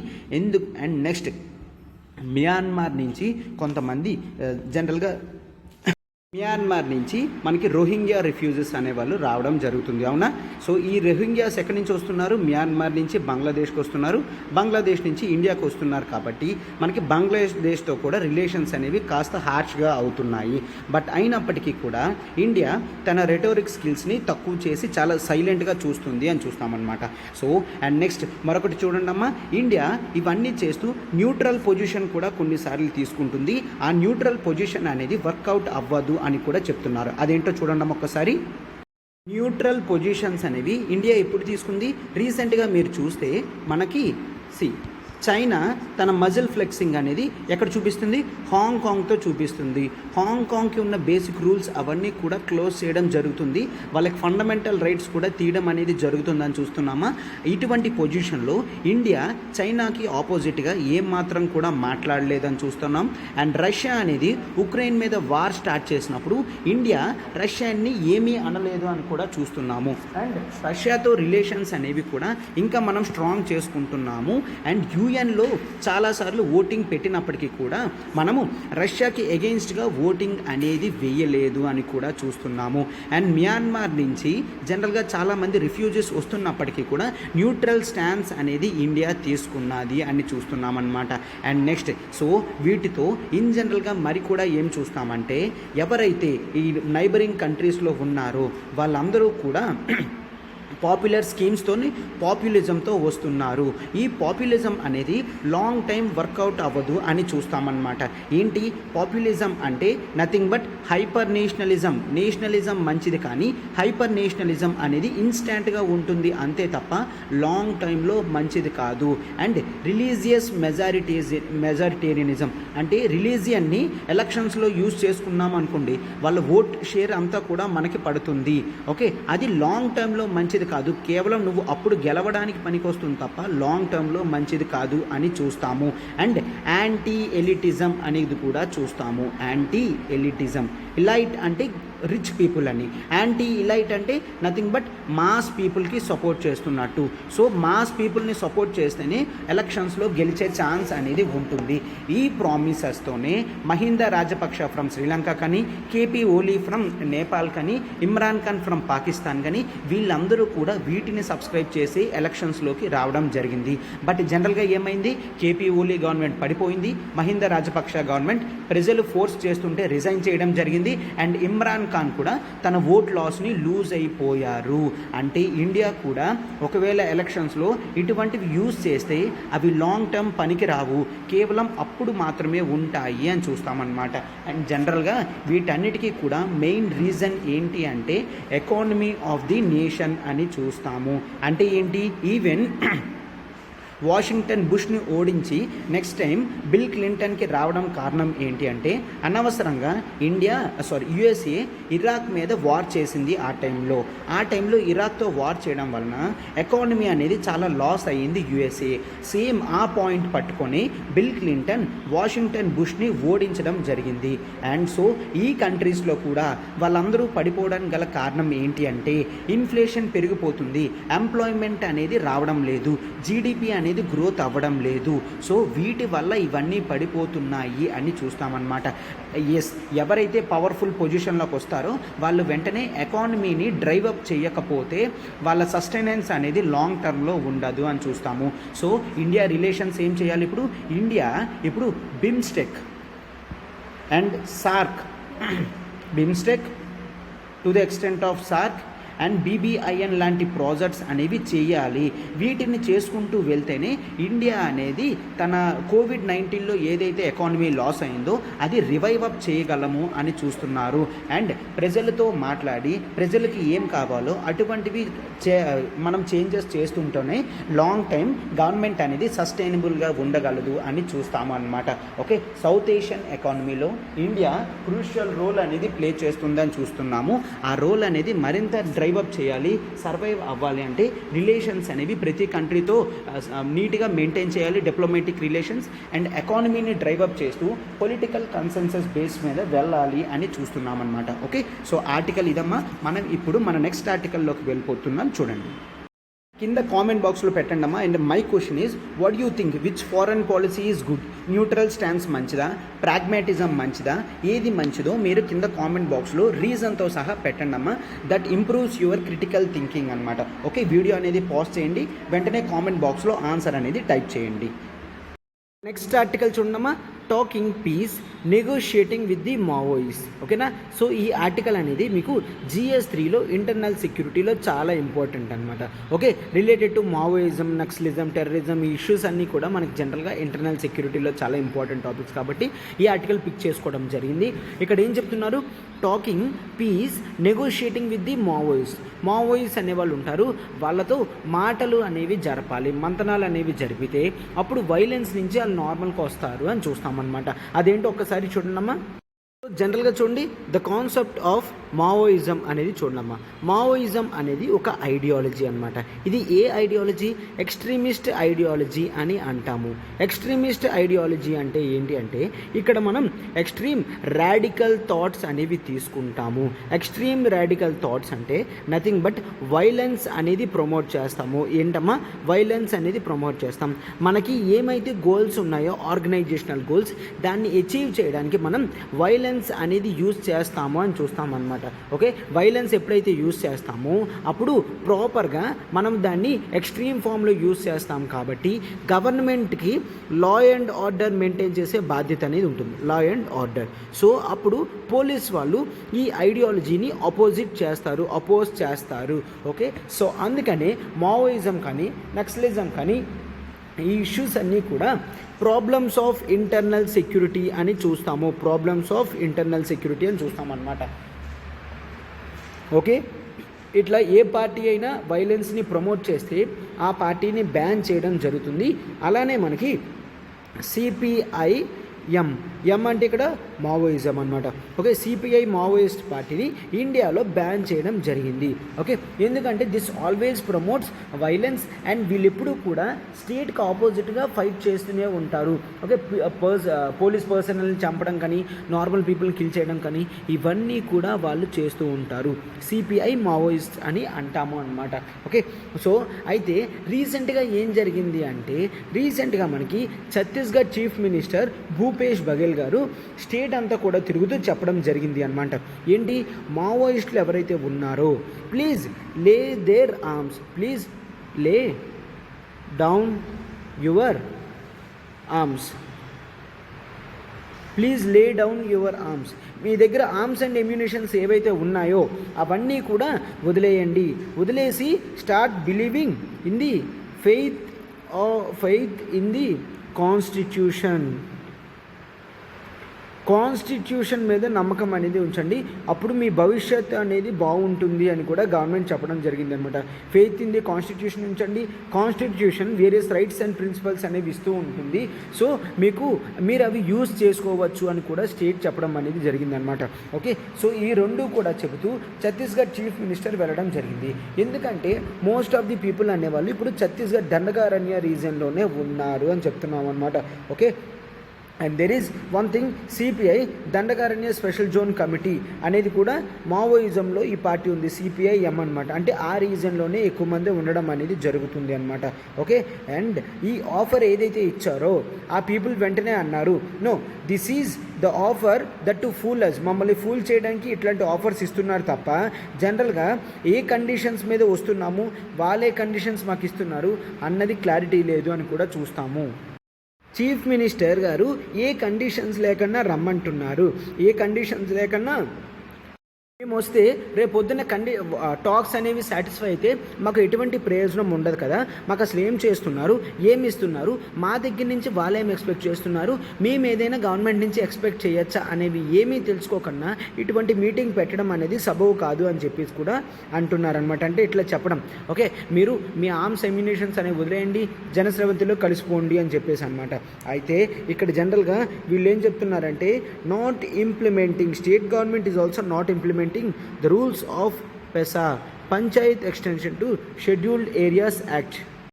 పెసా 1996 కూడా ఎక్స్టెన్షన్ చేయలేదు అని చూస్తామన్నమాట. పెసా అంటే ఏంటమ్మా, Panchayat extension to scheduled areas act.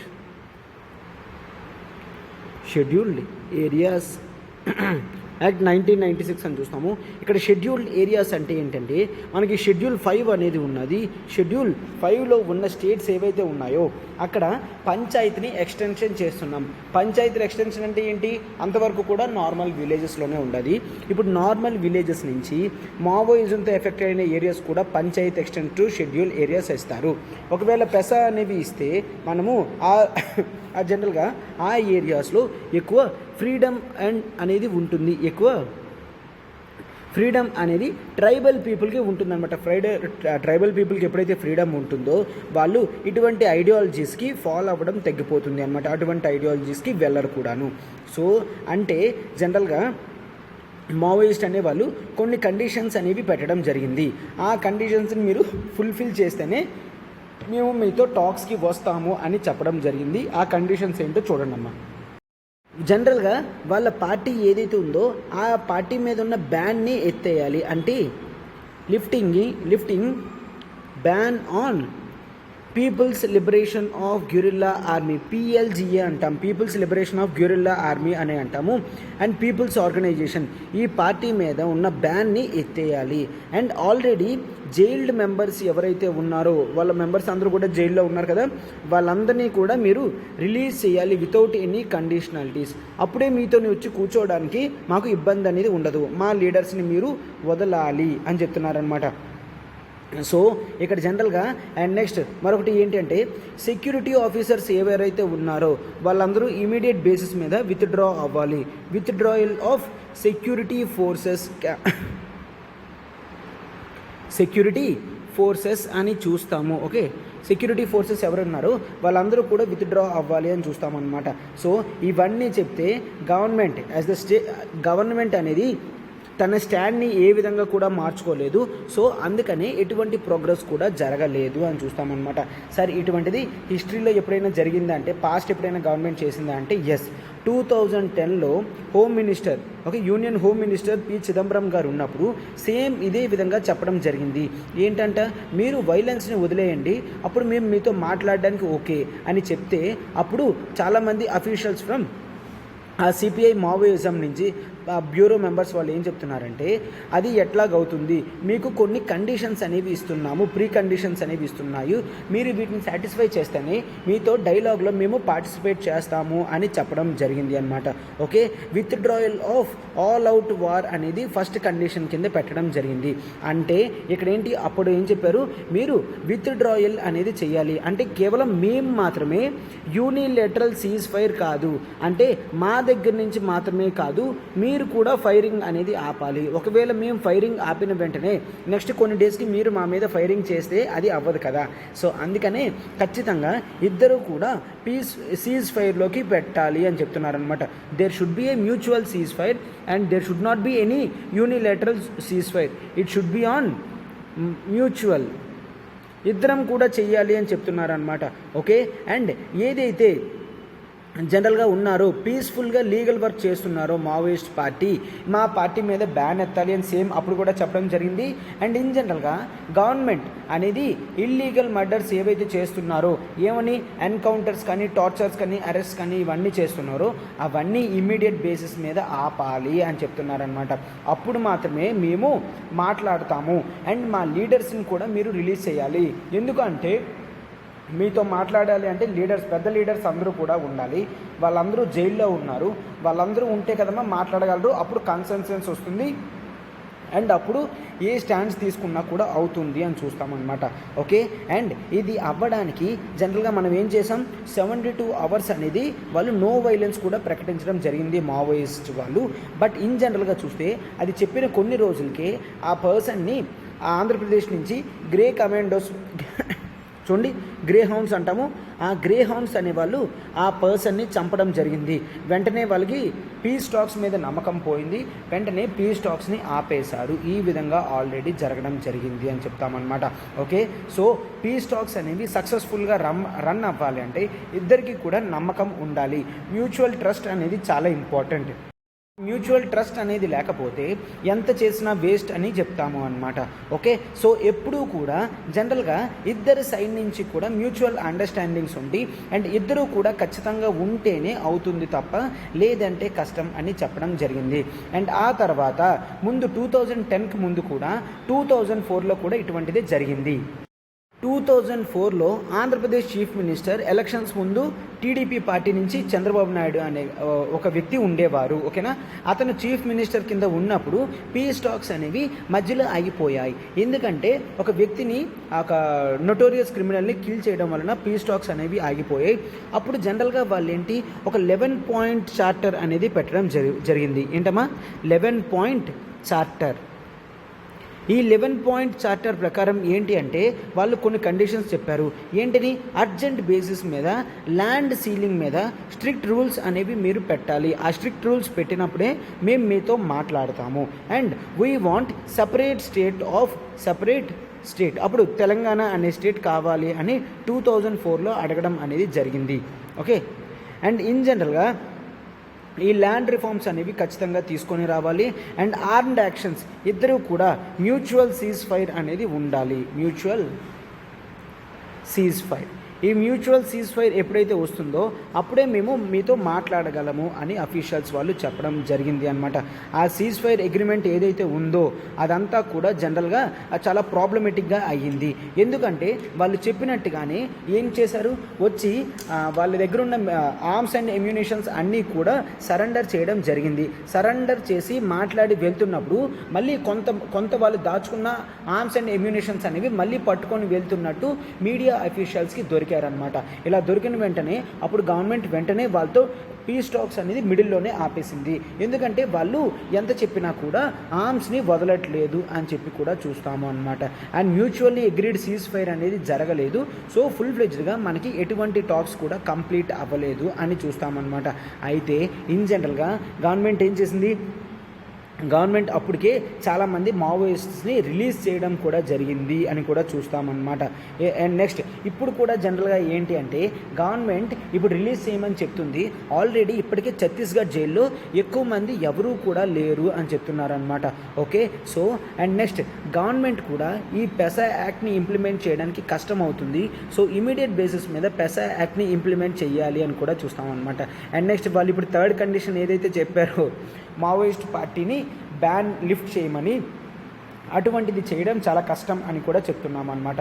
Okay, it cannot be denied. ఏంటి అని, ఆ సీజ్ ఫైర్ అగ్రిమెంట్స్ అనేవి ఆంధ్రప్రదేశ్లో ఆల్రెడీ ఇట్లానే ఆగిపోవడం అనేది జరిగింది అనేసి. ఓకే, స్టేట్ అనేది ఇమీడియట్గా లెసన్స్ అనేవి నేర్చుకొని వెంటనే మ్యూచువల్ ట్రస్ట్ అనేది క్రియేట్ చేస్తేనే మావోయిస్ట్ వాళ్ళు మాట్లాడడానికి వస్తారు అని చూస్తున్నాము. ఓకే, సో పీస్ అనేది మాట్లాడాలి అంటే ఫస్ట్ మావోయిస్ట్తో మనకి అగ్రిమెంట్స్ అనేవి జరగాలి.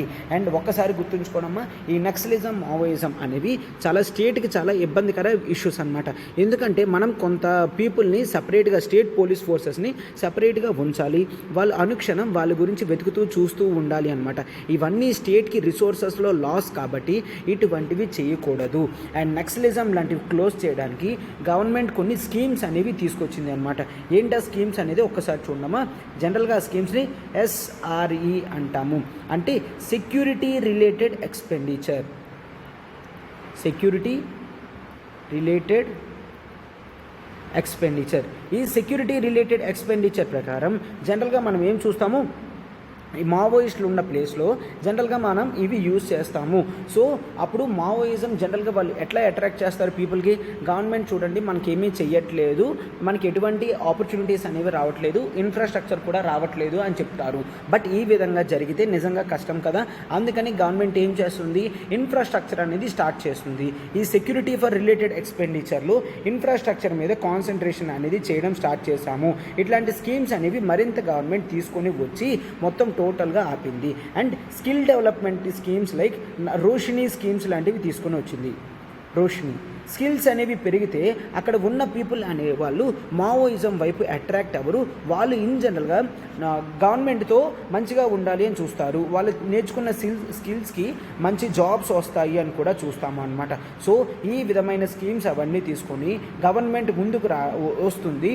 సో అందుకనే మనం ఏం చూస్తున్నాం. అండ్ మరొక వైపు గవర్నమెంట్ స్పెషల్ కమాండోస్ పెడుతుంది. లైక్ ఆంధ్రప్రదేశ్ నుంచి గ్రే హౌండ్స్ లాంటి ఆర్గనైజేషన్స్ అనేవి స్టార్ట్ చేసింది. ఈ గ్రే హౌండ్స్ అనేది సక్సెస్ఫుల్ ఆప్షన్ అని చూస్తాము. ఎందుకంటే ఇది వచ్చిన తర్వాత చాలా వరకు పీపుల్ అనేవాళ్ళు మావోయిజం వైపు వెళ్ళడం మానేశారు. వాటిపైన అట్రాక్షన్ కూడా తగ్గింది అని చూస్తామన్నమాట. సో ఇటువంటి స్పెషల్లీ మేడ్ ఫోర్సెస్ అనేవి ఖచ్చితంగా ఉండాలి అని చూస్తాము. ఓకే, ఇప్పుడు మనం మన నెక్స్ట్ ఆర్టికల్లోకి వెళ్తున్నాం. చూడండి అమ్మా. మీరు ఇప్పుడు కొన్ని ఆప్షన్స్ అనేవి పెట్టండి. ఇంకేవి మెషర్స్ తీసుకుంటే పీపుల్ అనేవాళ్ళు మావోయిజం లాంటి ఐడియాలజీస్కి అట్రాక్ట్ అవ్వకుండా ఉంటారో కూడా కింద కామెంట్ బాక్స్లో 2-3 సజెషన్స్ అనేవి పెట్టండి అమ్మా. Okay, so that would provide you critical thinking and analysis. Okay, next article చూడమ్మా.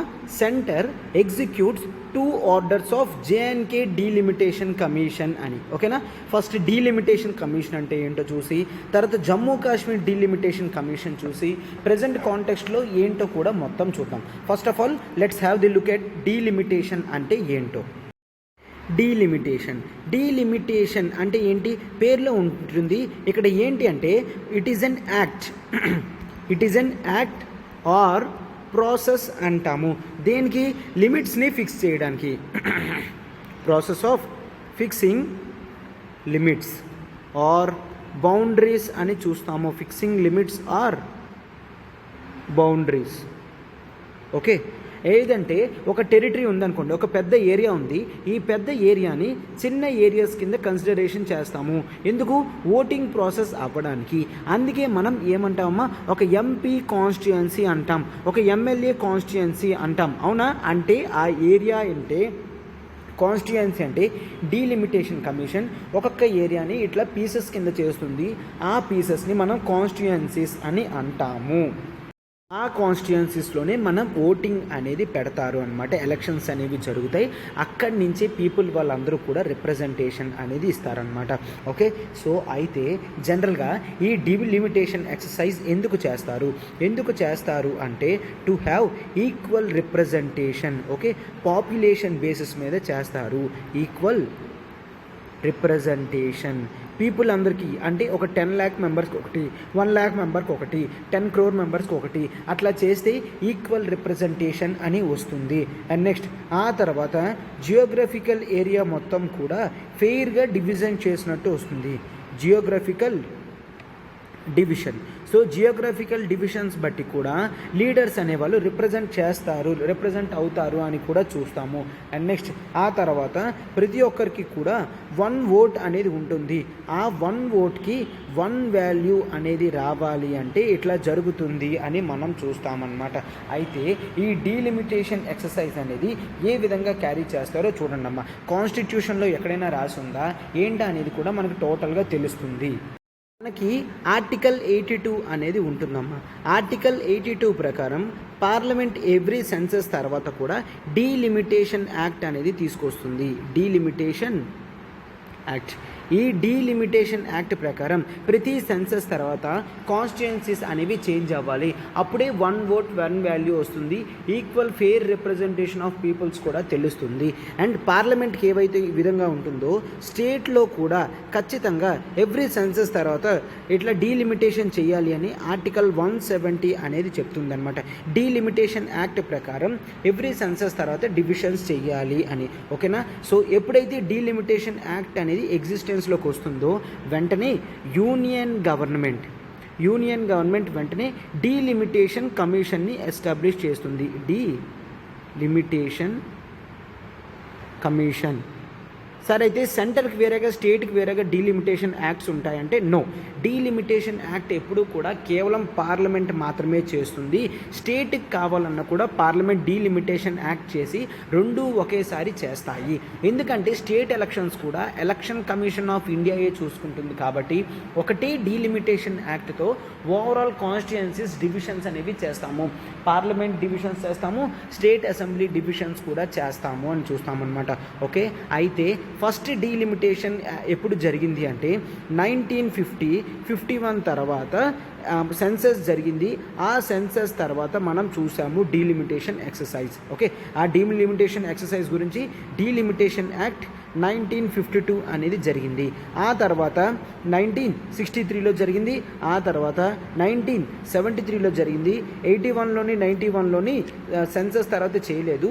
అండ్ ఆ తర్వాత 2002లో జరగడం జరిగింది.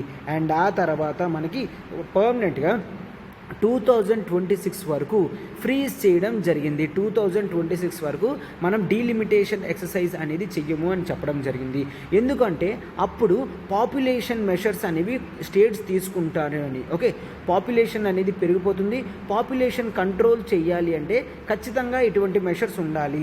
లేదంటే ఏమవుతుంది, లీడర్స్ అనేవాళ్ళు ఎక్కువ మందిని రిప్రజెంటేషన్ చేయాల్సి వస్తుంది. కాబట్టి ఖచ్చితంగా పాపులేషన్ కంట్రోల్ మెషర్స్ మీద వాళ్ళు కాన్సన్ట్రేషన్ అనేది చేస్తారు అని కూడా చూస్తాము. ఓకే, అయితే ఈ డీలిమిటేషన్ కమిషన్ అనేది ఏం చేస్తుందో, ఎట్లా కాంపోజిషన్ ఉంటుందో అదంతా కూడా చూడండి అమ్మా. ఈ డీలిమిటేషన్ కమిషన్ని ఎవరు అపాయింట్ చేస్తారమ్మా? ప్రెసిడెంట్ అనేవాడు డీలిమిటేషన్ని కమిషన్ని అపాయింట్ చేస్తారు. ఎవరు ఉంటారు హెడ్ కింద అంటే జనరల్గా ఆల్రెడీ రిటైర్ అయిన జడ్జ్ ఆఫ్ సుప్రీం కోర్ట్ అని చూస్తాము. రిటైర్ అయిన సుప్రీంకోర్టు జడ్జి ఉంటారు. ఆ తర్వాత చీఫ్ ఎలక్షన్ కమిషనర్ ఉంటారు. అండ్ ఆ తర్వాత స్టేట్ ఎలక్షన్ కమిషనర్స్ కూడా ఉంటారు. Okay, so representative state election commissioners కూడా ఉంటారు అని చూస్తామన్నమాట.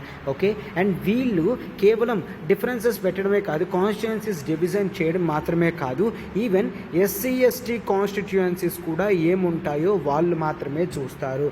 సో అందుకనే జనరల్గా ఇప్పుడు ప్రజెంట్ ఏంటి అంటే మనకి ఆర్టికల్ 370 అనేది అబ్రోగేషన్ చేయడం జరిగింది. అబ్రోగేషన్ చేసిన తర్వాత జమ్మూ అండ్ కాశ్మీర్కి స్పెషల్ స్టేటస్ అనేది పోయింది. ఆర్టికల్ 370 అబ్రోగేషన్ వల్ల జమ్మూ కాశ్మీర్కి స్పెషల్ స్టేటస్ అబ్రోగేట్ అవ్వడం జరిగింది, తీసివేయడం జరిగింది. ఆ తర్వాత Jammu and Kashmir state reorganisation act అనేది రావడం జరిగింది. State reorganisation act. ఓకే, ఈ స్టేట్ రీఆర్గనైజేషన్ యాక్ట్ ప్రకారం జమ్మూ కాశ్మీర్ ఒక యూనియన్ టెరిటరీ, లద్దాఖ్ని ఒక యూనియన్ టెరిటరీగా పెట్టడం జరిగింది. అయితే జమ్మూ కాశ్మీర్ యూనియన్ టెరిటరీకి మాత్రం అసెంబ్లీ అనేది క్రియేట్ చేస్తాము అని పెట్టడం జరిగింది. అసెంబ్లీ అనేది క్రియేట్ చేయాలంటే ముందు డీలిమిటేషన్ ఎక్సర్సైజ్ చేసి కాన్స్టిట్యుయెన్సీస్ అనేవి డివిజన్స్ చేయాలి. అటువంటి కాన్స్టిట్యుయెన్సీస్ డివిజన్ చేయడానికి డీలిమిటేషన్ కమిషన్ అనేది ఏర్పాటు చేయడం జరిగింది. అది కొన్ని ఆర్డర్స్ అనేవి ఇచ్చింది. ఆల్రెడీ వాళ్ళు ఎట్లా డివైడ్ చేశారో కూడా చెప్పడం జరిగింది అనమాట. ఏంటమ్మా ఒకసారి చూడండి, జమ్మూని 43 అసెంబ్లీ సీట్స్గా డివైడ్ చేయడం జరిగింది.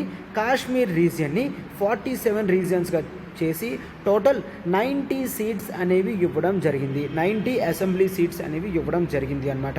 అండ్ 2 ఆర్డర్స్ అనేవి ఇచ్చారు. ఏంటి, మేము ఏదైతే డివిజన్ చేయడం జరిగిందో ఈ డివిజన్స్ అంటే జనరల్గా ఈ వేరియస్ కేటగిరీస్ ఏవైతే ఉన్నాయో అవన్నీ కూడా పెట్టడం జరిగింది. And size of the constituencies కూడా ఎట్లాగో చెప్పడం జరిగింది అనమాట.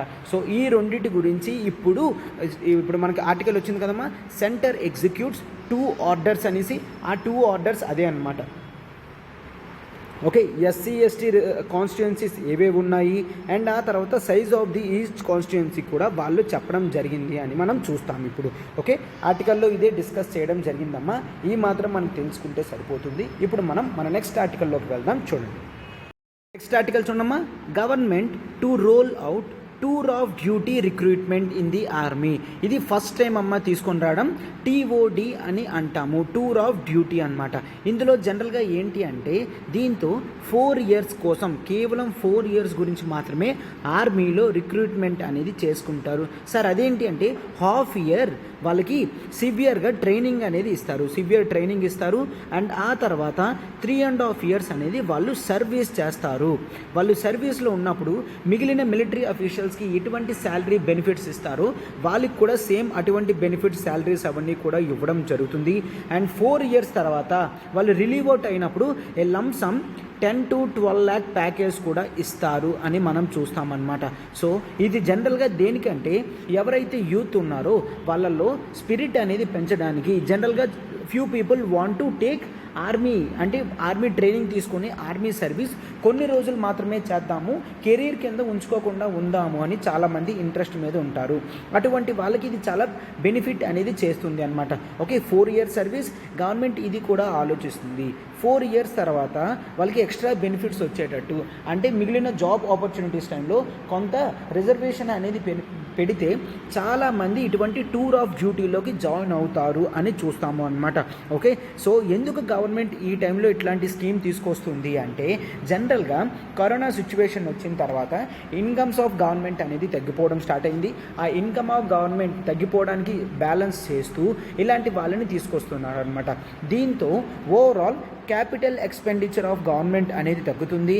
అండ్ మిగిలిన క్యాపిటల్ ఎక్స్పెండిచర్ ఏదైతే ఉంటుందో, ఓకే, రెవెన్యూ ఎక్స్పెండిచర్ తగ్గుతుంది. అండ్ ఆ తర్వాత వాటిని మనం క్యాపిటల్ ఎక్స్పెన్సెస్లో మిలిటరీ డిఫెన్స్ ఎక్విప్మెంట్ కొనుక్కోవడానికి యూజ్ చేయొచ్చు. అందుకే ఇటువంటి స్కీమ్ టూర్ ఆఫ్ డ్యూటీ కూడా తీసుకొని రావడం జరిగింది అన్నమాట. ఓకే, సో ఈ విధంగా ఎవరైతే ఎఫిషియెంట్ యూత్ ఉన్నారో, ఏబుల్ యూత్ ఉన్నారో, ఒక 4 years అనేది ఆర్మీ లైఫ్ కూడా చూసినట్టు ఉంటుంది అని మనం దీన్ని తీసుకొని వస్తామన్నమాట. ఓకే, అర్థమైంది కదమ్మా. ఇది first of it's kind model అని కూడా అన్నారు. ఇదే ఫస్ట్ టైం తీసుకొని రావడం అమ్మ, tour of duty recruitment in army. మీకు ఒకవేళ ప్రిలిమ్స్ క్వశ్చన్లో వచ్చిందనుకోండి, the word related to tour of duty is related to అని ఇస్తాడు. అప్పుడు మనం ఆర్మీ రిక్రూట్మెంట్ గురించి చూసుకోవాలి. ఇది ఎన్ని ఇయర్స్ అమ్మా? 4 years సర్వీస్ మాత్రమే. ఎట్లా ఉంటుంది? హాఫ్ ట్రైనింగ్ ఇయర్ ఉంటుంది, హాఫ్ ఇయర్, మిగిలిన 3.5 years అనేవి సర్వీస్ ఉంటుంది అని చూస్తాము. దీంట్లో ఒకవేళ ఇచ్చారనుకోండి శాలరీ కానీ ప్యాకేజెస్ కానీ అవన్నీ మిగిలిన ఆర్మీ అఫీషియల్స్తో సమానంగా ఉంటాయి అంటే ఎస్, ఆన్సర్ అనేది ట్రూ. ఓకే, సో ఇదే అమ్మ ఆర్టికల్. ఇప్పుడు మనం మన నెక్స్ట్ ఆర్టికల్లోకి వెళ్తున్నాం. చూడండి, ఒక్కసారి చూడడం. ఇక్కడ నెక్స్ట్ ఆర్టికల్ ఏంటి? Norms eased for GM crop research అని చూస్తాము. ఫస్ట్ GM క్రాప్ ఏంటో చూసిన తర్వాత నార్మ్స్ అనేవి ఈజ్ చేయడం అదంతా కూడా ఒక్కసారి చూద్దాం. ఫస్ట్ GM క్రాప్ అంటే ఏంటో చూడండి. GM అంటే జెనెటికల్లీ మోడిఫైడ్ అని అంటాము. Genetically modified. ఓకే, ప్రతి ప్లాంట్లో అయినా హ్యూమన్ బీయింగ్లో అయినా సెల్ అనేది ఉంటుంది. సెల్లో న్యూక్లియస్ అనేది ఉంటుంది. న్యూక్లియస్లో మనం క్రోమోజోమ్స్ అనేవి అబ్జర్వ్ చేస్తాం. క్రోమోజోమ్స్. ఆ క్రోమోజోమ్స్లో మనకి DNA అనేది ఉంటుంది. ఓకే, ఆ DNAలో మనకి జీన్స్ అనేవి ఉంటాయి. ఒక ప్యాక్ ఆఫ్ DNAలో జనరల్గా జీన్స్ అనేవి చూస్తాము. జీన్స్ అంటే ఏదైతే క్యారెక్టరిస్టిక్ అపియరెన్స్ అనేది కనిపిస్తుందో, అపియరెన్స్ అనేది కనిపిస్తుందో దాన్ని జీన్ అని అంటాము. ఆ జీన్ని మోడిఫై చేస్తారు, దాన్ని జెనెటికల్లీ మోడిఫైడ్ క్రాప్ అని అంటామన్నమాట. అంటే ఈ టెక్నాలజీని ట్రాన్స్జెనిక్ అని కూడా అంటాము. ట్రాన్స్జెనిక్ అంటే ఇక్కడ చూడండి, మనకి ఫర్ ఎగ్జాంపుల్ GM కాటన్ అనేది ఉంటుంది. GM కాటన్లో ఏంటి అంటే కాటన్ నార్మల్గా ఉన్న దాంట్లో GM జెనెటికల్లీ మోడిఫైడ్. ఇక్కడ ఎవరిది తీసుకొని రావడంది? మనం సాయిల్లో దొరికిన ఒక బ్యాక్టీరియా యొక్క జీన్ని కాటన్లో మిక్సప్ చేయడం జరిగింది. మిక్సప్ చేసిన తర్వాత cotton ability to withstand hardships అనేవి పెరగడం జరిగిందనమాట. అంటే వాటర్ తక్కువైనా, సన్షైన్ ఎక్కువైనా అండ్ ఇటువంటి డేంజరస్ డిసీజెస్ లైక్ ఏవైనా వచ్చినా కూడా కాటన్ ప్లాంట్ అనేది తట్టుకోవడం స్టార్ట్ అయింది. అప్పటి నుంచి మనం GM కాటన్ మాత్రమే ఎక్కువ యూజ్ చేస్తున్నాం అనమాట. ఓకే, బ్యాక్టీరియా, సాయిల్లో దొరికే బ్యాక్టీరియా ఏదైతే ఉంటుందో అది కాటన్లో ఇంట్రడ్యూస్ చేయడం జరిగింది. అంటే అర్థమవుతుంది కదమ్మా. ట్రాన్స్జెనిక్లో మనము ఆల్రెడీ ఏవైతే జీన్స్ అనేవి ఉంటాయో వాటిని ఆల్టర్ చేయొచ్చు, అంటే చేంజ్ చేయొచ్చు. యాడ్ చేయొచ్చు, లేదు అంటే డిలీట్ కూడా చేయొచ్చు అనమాట. ఇట్లాగే ఏది చేసి ఇంట్రడ్యూస్ చేసిన 2 ఆర్గానిజమ్స్ మధ్య జీన్స్ అనేది మనం ఇంటర్ఫియర్ చేస్తే దాన్ని జనరల్గా ఏమంటాం, జెనెటికల్లీ మోడిఫైడ్ క్రాపింగ్ ప్యాటర్న్ అని అంటాము అనమాట. ఓకే, ఇట్లా జెనెటికల్లీ మోడిఫైడ్ చేయాలి అంటే ఫస్ట్ జీన్స్ అనేవి కట్ చేయాలి కదా. ఆ జీన్స్ కట్ చేయడానికి మనం క్రిస్పర్ Cas9 టెక్నాలజీ అనేది యూజ్ చేస్తాము. ఇదేంటమ్మా, ఇది జీన్ సిజర్ అని అంటాము. జీన్ స్ట్రక్చర్ ఏదైతే ఉంటుందో, ఫర్ ఎగ్జాంపుల్ చూడండి, జీన్ స్ట్రక్చర్లో మనం ఇట్లా మనకి న్యూక్లియోటైడ్స్ అనేవి ఉంటాయి, ఇట్లా అరేంజ్మెంట్ అనేది ఉంటుందమ్మా. ఓకే, మనకు కావాల్సిన పార్ట్ అనేది మనం ఈ పార్ట్ అని తీసుకున్నామంటే ఈ పార్ట్ని మాత్రమే కేవలం క్రిస్పర్ Cas9 అనేది కట్ చేస్తుంది. కట్ చేసి తీసుకొని వెళ్ళి మనకి వేరే ప్లాంట్లో ఎక్కడ కావాలో దాంట్లో ఇంట్రడ్యూస్ చేస్తుంది అనమాట. అదంతా కూడా క్రిస్పర్ Cas9 టెక్నాలజీ అనేది యూజ్ చేస్తాం. ఈ క్రిస్పర్ Cas9ని ఒక ప్రోటీన్గా మనం చూస్తాం అనమాట. ఈ ప్రోటీన్నే సిజర్ అని కూడా అంటాము. ఇది కట్ చేసి యాడ్ చేస్తుంది అనమాట. అయితే జనరల్గా ఈ జిఎం టెక్నాలజీ మీద కాస్త అప్రిహెన్షన్స్ అనేవి ఉన్నాయి. అప్రిహెన్షన్స్ అంటే నథింగ్ బట్ కాస్త భయాందోళనలు ఉన్నాయన్నమాట. ఎందుకంటే ఇక్కడ ఇది ఫస్ట్ ల్యాబ్లో చెక్ చేస్తారు. ల్యాబ్లో చెక్ చేసిన తర్వాత ఇది ఫీల్డ్లో ఇంట్రడ్యూస్ చేస్తారు. ఎవరు పర్మిషన్ తీసుకుంటారమ్మా? ఫీల్డ్లో ఇంట్రడ్యూస్ చేసినప్పుడు there is one body that is called GEAC, అంటే genetic engineering appraisal committee. Okay, genetic engineering appraisal committee. ఈ GEAC బాడీ అనేది జనరల్గా రీసెర్చ్ అంతా కూడా చేస్తుంది. వాళ్ళు ఏ విధంగా చేస్తున్నారు అనేది రీసెర్చ్ చేస్తుంది. ఆ తర్వాత రికమెండేషన్ అనేది చెప్తుంది అనమాట. ఫైనల్ కాల్ అనేది మాత్రం మినిస్ట్రీ ఆఫ్ ఎన్విరాన్మెంట్ వాళ్ళు అండ్ కన్సర్న్ స్టేట్స్ వాళ్ళు తీసుకుంటారు, ఈ టెక్నాలజీని ఇంట్రడ్యూస్ చేయాలా లేదా అనేది. సేమ్ జిఎం కాటన్లో కూడా అదే జరిగింది. ఫస్ట్ రీసెర్చ్ అండ్ డెవలప్మెంట్ జరిగింది, తర్వాత GEAC నుంచి అప్రూవల్ పర్మిషన్ అనేది వచ్చింది. ఆ తర్వాత మినిస్ట్రీ ఆఫ్ ఎన్విరాన్మెంట్ వాళ్ళు అప్రూవల్ని యాక్సెప్ట్ చేయడం జరిగింది. అందుకే ఇప్పుడు జిఎం కాటన్ క్రాప్ అనేది మనం చూస్తున్నాము. ఈ అప్రిహెన్షన్స్ ఏంటి అంటే ఇవంతా కూడా మనం ల్యాబ్లో తయారు చేస్తాం, అది కూడా కేవలం కాటన్ వరకు బాగుంటుంది అని తెలుసు. వాట్ ఇఫ్ ఒకవేళ ఈ టెక్నాలజీ అనేది జనరల్గా ఈ చేంజ్ ఇన్ జీన్ అనేది ఆటోమేటిక్గా మిగిలిన ప్లాంట్స్కి ఎఫెక్ట్ అయితే వాటి గ్రోత్ ఎలా ఉంటుందో మనకి తెలియదు కదా. ఒకవేళ లాంగ్ టర్మ్లో ఇది సస్టైనబుల్ ప్రాసెస్ కాకపోతే మళ్ళీ ఇబ్బంది వస్తుంది కదా అని మనం చూస్తాం కదా. సో అందుకని స్ట్రిక్ట్ మెషర్స్ అనేవి GEAC ముందుగానే తీసుకుంటుంది. ఈవెన్ ల్యాబ్లో చెక్ చేయడానికి ముందు పర్మిషన్స్ కూడా చాలా స్ట్రాంగ్గా ఇస్తాయి అని చూస్తాం. అయితే ఇప్పుడు ఏమై జరిగింది, ఇటువంటి పర్మిషన్స్ ఇవ్వడానికి నార్మ్స్ రూల్స్ ఏవైతే ఉంటాయో వాటిని ఈజ్ చేయడం జరిగింది. అందుకే ఆర్టికల్ అట్లా నేమ్ చేశాడు, నార్మ్స్ ఈజ్డ్ అని చెప్పేసి. ఓకే, సో ఇప్పుడు నార్మ్స్ ఎప్పుడైతే ఈజ్గా ఉంటున్నాయో వాళ్ళు రీసెర్చ్ అండ్ డెవలప్మెంట్ ఎక్కువ చేయొచ్చు. అండ్ ఆ తర్వాత GEAC అనేది చూస్తుందన్నమాట. ఆ గైడ్లైన్స్ ఏంటో చూడండి ఒక్కసారి. It has come with the names of guidelines for safety assessment of genome edited plants 2022. ఈ గైడ్లైన్స్ అనేవి రిలీజ్ చేయడం జరిగింది. ఈ గైడ్లైన్స్లో is in process of research అనేది పెట్టడం జరిగింది. Is in process of research అనేది పెట్టడం జరిగింది. సో ఈ రీసెర్చ్ అనేది ఈజీగా చేయొచ్చు కాబట్టి ఆ తర్వాత genetic engineering appraisal committee GEAC body అనేది ఆ తర్వాత ఇవాల్యుయేట్ చేస్తుంది.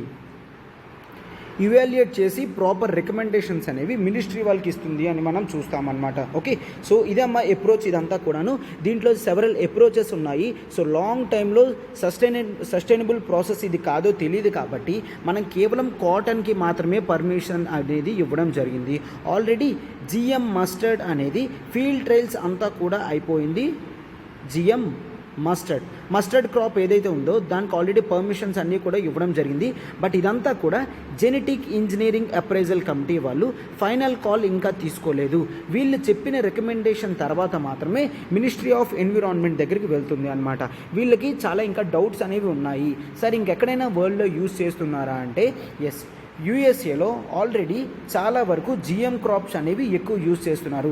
వరల్డ్లో ఎక్కువ హైయెస్ట్ ఏరియా ఆఫ్ కల్టివేషన్ కూడా జిఎం క్రాప్స్ అనేవి యూఎస్ఏలో మాత్రమే చూస్తున్నారు.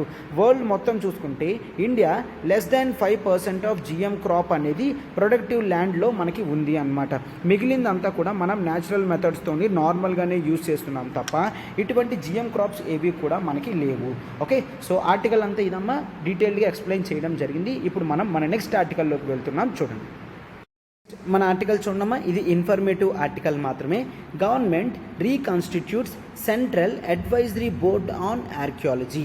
ఓకేనా, రీసెంట్గా government archaeological survey of India ఏ మినిస్ట్రీకి ఉంటుందమ్మా? Ministry of culture. ఓకే, ఈ బాడీని స్ట్రెంత్ అప్ చేయడానికి కొత్తగా central advisory board on archaeology అనేది తీసుకొని రావడం జరిగింది అనమాట.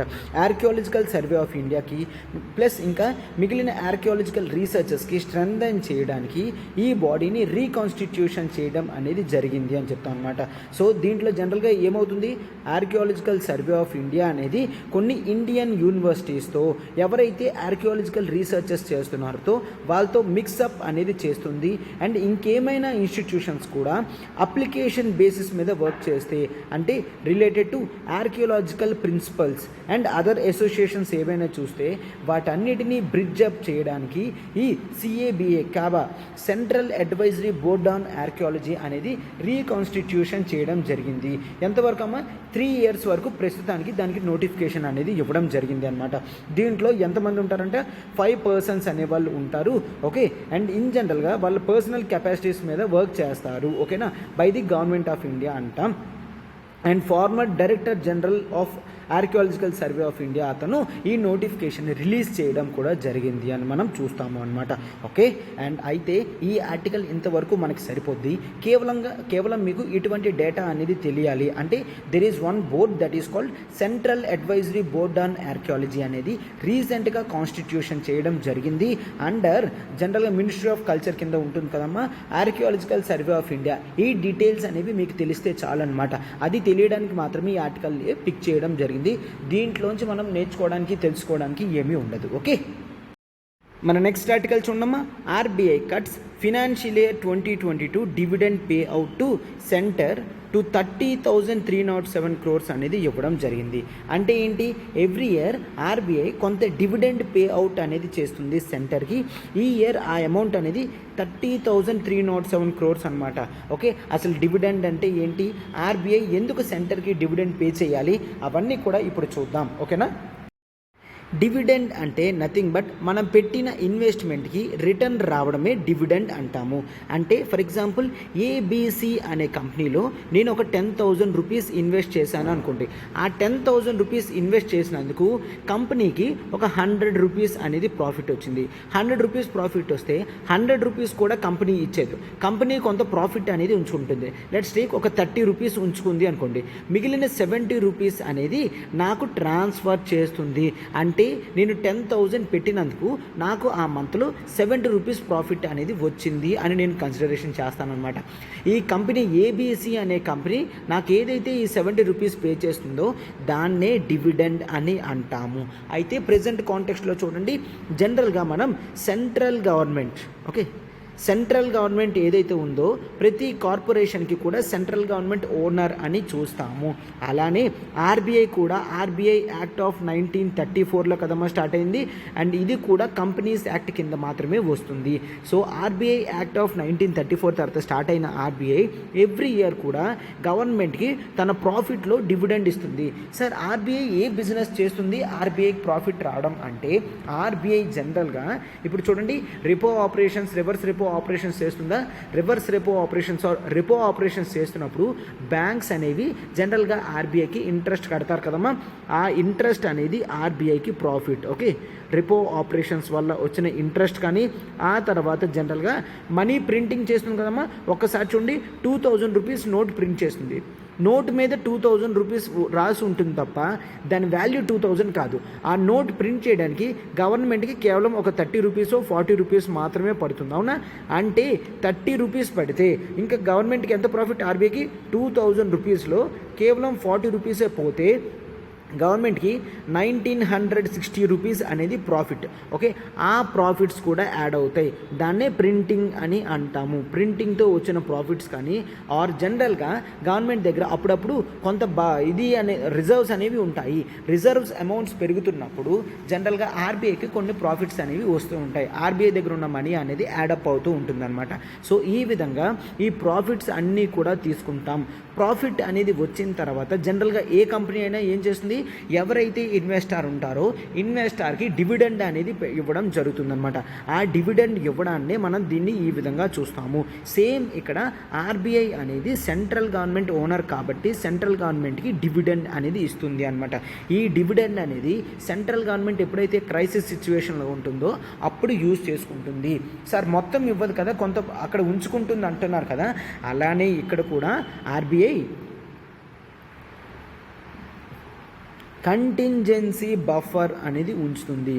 కంటింజెన్సీ రిస్క్ బఫర్లో ఆర్బీఐ 5.5% అనేది ఉంటుంది. ఆ అమౌంట్ అంతా చెప్పలేదు, బట్ 5.5% ఉండి ఈ ఇయర్ ఇప్పుడు 30,000 crores అనేది ఇచ్చింది. ఇది లాస్ట్ ఇయర్తో కంపేర్ చేస్తే చాలా తక్కువ అనమాట. ఎందుకంటే లాస్ట్ ఇయర్ ఎంత ఇచ్చిందమ్మా? 99,122 crores, నియర్లీ 1 lakh crore దగ్గర అమౌంట్ అనేది ఆర్బీఐ సెంట్రల్ గవర్నమెంట్కి ట్రాన్స్ఫర్ చేయడం జరిగింది. సెంట్రల్ గవర్నమెంట్ ఈ అమౌంట్ అనేది జనరల్గా ట్యాక్స్ ఇప్పుడు గవర్నమెంట్ ఎక్స్పెన్సెస్ అవుతాయి కదమ్మా, వాటిల్లో పెట్టుకుంటారనమాట. ఓకే, ఆర్బీఐ 30,000 crores అనేది ఇవ్వడం జరిగింది అనమాట ఈ ఇయర్. ఓకే, వాళ్ళు అప్రూవ్ చేసి ఆ అమౌంట్ అనేది ఇవ్వడం జరుగుతుంది. ఓకే, అండ్ గవర్నమెంట్ ఏదైనా అడగగలదా సార్ అంటే నో, గవర్నమెంట్ ఏది కూడా అడగలేదు. ఆర్బీఐ బోర్డు ఎంత నిర్ణయిస్తుందో అంత మాత్రమే. ఇప్పుడు ఏబీసీ కంపెనీ నుంచి కూడా నేను 10,000 ఇన్వెస్ట్ చేస్తున్నప్పుడు నేను అడగలనా? లేదు 100 రూపీస్లో నువ్వు 10 రూపీస్ ఉంచుకో, నాకు 90 రూపీస్ ఇవ్వు అనేసి అట్లా అడగడానికి అవ్వదు. కాబట్టి జనరల్గా బోర్డు అనేది ఎప్పుడు కూడా నిర్ణయిస్తుంది. ఇక్కడ కూడా ఆర్బీఐ బోర్డు నిర్ణయించి ఈ అమౌంట్ అనేది ఫిక్స్ చేస్తుంది. ఆ అమౌంటే జనరల్గా డివిడెండ్ కింద పంచడం అనేది జరుగుతుంది అనమాట. ఓకే, సో ఈ విధంగా ఆర్టికల్ అనేది ఉంటుందమ్మా. సో ఇప్పుడు నెక్స్ట్ చూడండి, ఆర్టికల్స్ అన్నీ కూడా మనం నీట్గా యూపీఎస్సీలో ఇంపార్టెంట్ అయిన రిలేటెడ్ ఆర్టికల్స్ అన్నీ కూడా కవర్ చేయడం జరిగిందమ్మా. మన ప్రతి ఆర్టికల్ వెనకాతన చాలా హార్డ్ వర్క్ అనేది ఉంటుంది. సో మీరు దాన్ని అప్రిషియేట్ చేస్తారని మేము అనుకుంటున్నాము. లైక్ బటన్ని హిట్ చేయండి, ఫెలో ఆస్పిరెంట్స్కి షేర్ చేయండి అమ్మా. అండ్ క్వశ్చన్స్ ఏవైతే అడిగానో వాటిని కామెంట్ చేయండి. అండ్ జనరల్గా క్లాసెస్ ఏ విధంగా అర్థమవుతుందో మీరు కామెంట్ చేస్తే మాకు మరింత రిజర్వేషన్ అనేది ఇస్తుందన్నమాట. సార్ చూడమ్మా, మనం ఎల్టీఎక్స్ క్లాసెస్ నుంచి డిగ్రీ ప్లస్ ఐఏఎస్ ప్రోగ్రామ్ అనేది విశాఖపట్నంలో స్టార్ట్ చేయడం అనేది జరుగుతుందన్నమాట. అది కూడా కేవలం 50,000 రూపీస్ ఫీజుతోనే, ప్రయాణం 50,000తో మనం డిగ్రీ ప్లస్ ఐఏఎస్ అనేది స్టార్ట్ చేస్తున్నాం. ఇక dedicated course like degree first ఇయర్లో ఏముంటుంది, డిగ్రీ సెకండ్ ఇయర్లో ఏముంటుంది, డిగ్రీ థర్డ్ ఇయర్లో ఏముంటుంది అనేది ఫుల్ ఫ్లెజ్డ్ కోర్స్ ప్యాకేజ్ అనేది మనం తీసుకొని రావడం జరిగింది అనమాట. Okay, me chances of success అనేవి ఎర్లీగా అవ్వడానికి మీ ప్రిపరేషన్ కూడా ఎర్లీ స్టేజ్లోనే స్టార్ట్ చేయాలమ్మా. అప్పుడే మీకు ఈజీగా సిలబస్ అంతా కూడా కంప్లీట్ అవుతుంది. ఈ హోల్ ప్రోగ్రామ్ అనేది under the guidance of Suresh sir అనేది జరుగుతుంది అనమాట. సో మీకు క్లారిటీగా క్లాసెస్ అనేవి కంప్లీట్గా సార్ ఇన్వాల్వ్మెంట్తో జరుగుతూ ఉంటుంది. అండ్ ఈ ఫీజు 50,000 ఏదైతే ఉందో అది మీరు మంత్లీ ఈఎంఐ 5,000 చొప్పున 10 months కట్టి క్లియర్ చేయొచ్చు. ఓకే, అండ్ ఈ 3 years అయిన తర్వాత మన ఫుల్ కోర్స్ ప్యాకేజ్కి మీకు ఫ్రీ అప్గ్రేడేషన్ ఉంటుంది. అండ్ ఆ తర్వాత ఆప్షనల్ కూడా ఫ్రీగా ఇవ్వడం జరుగుతుంది. ఓకే, ఆప్షనల్ కూడా ఫ్రీ ఇన్వాల్వ్మెంట్ అనేది మీకు ఉంటుందన్నమాట. మన ప్రతి కోర్స్ ప్యాకేజ్ కూడా లైఫ్ టైం వ్యాలిడిటీ అనేది ఉంటుందమ్మా. సో ఇంకా డిలే చేయకండి, వెంటనే ఇక్కడ నెంబర్ చూడండి, ప్రత్యూష మేడంది 7893899553. ఈ నెంబర్కి మీరు కాల్ చేస్తే మ్యామ్ మీకు ఫుల్ డీటెయిల్స్ అనేవి ఇస్తారు అనమాట. ఓకే.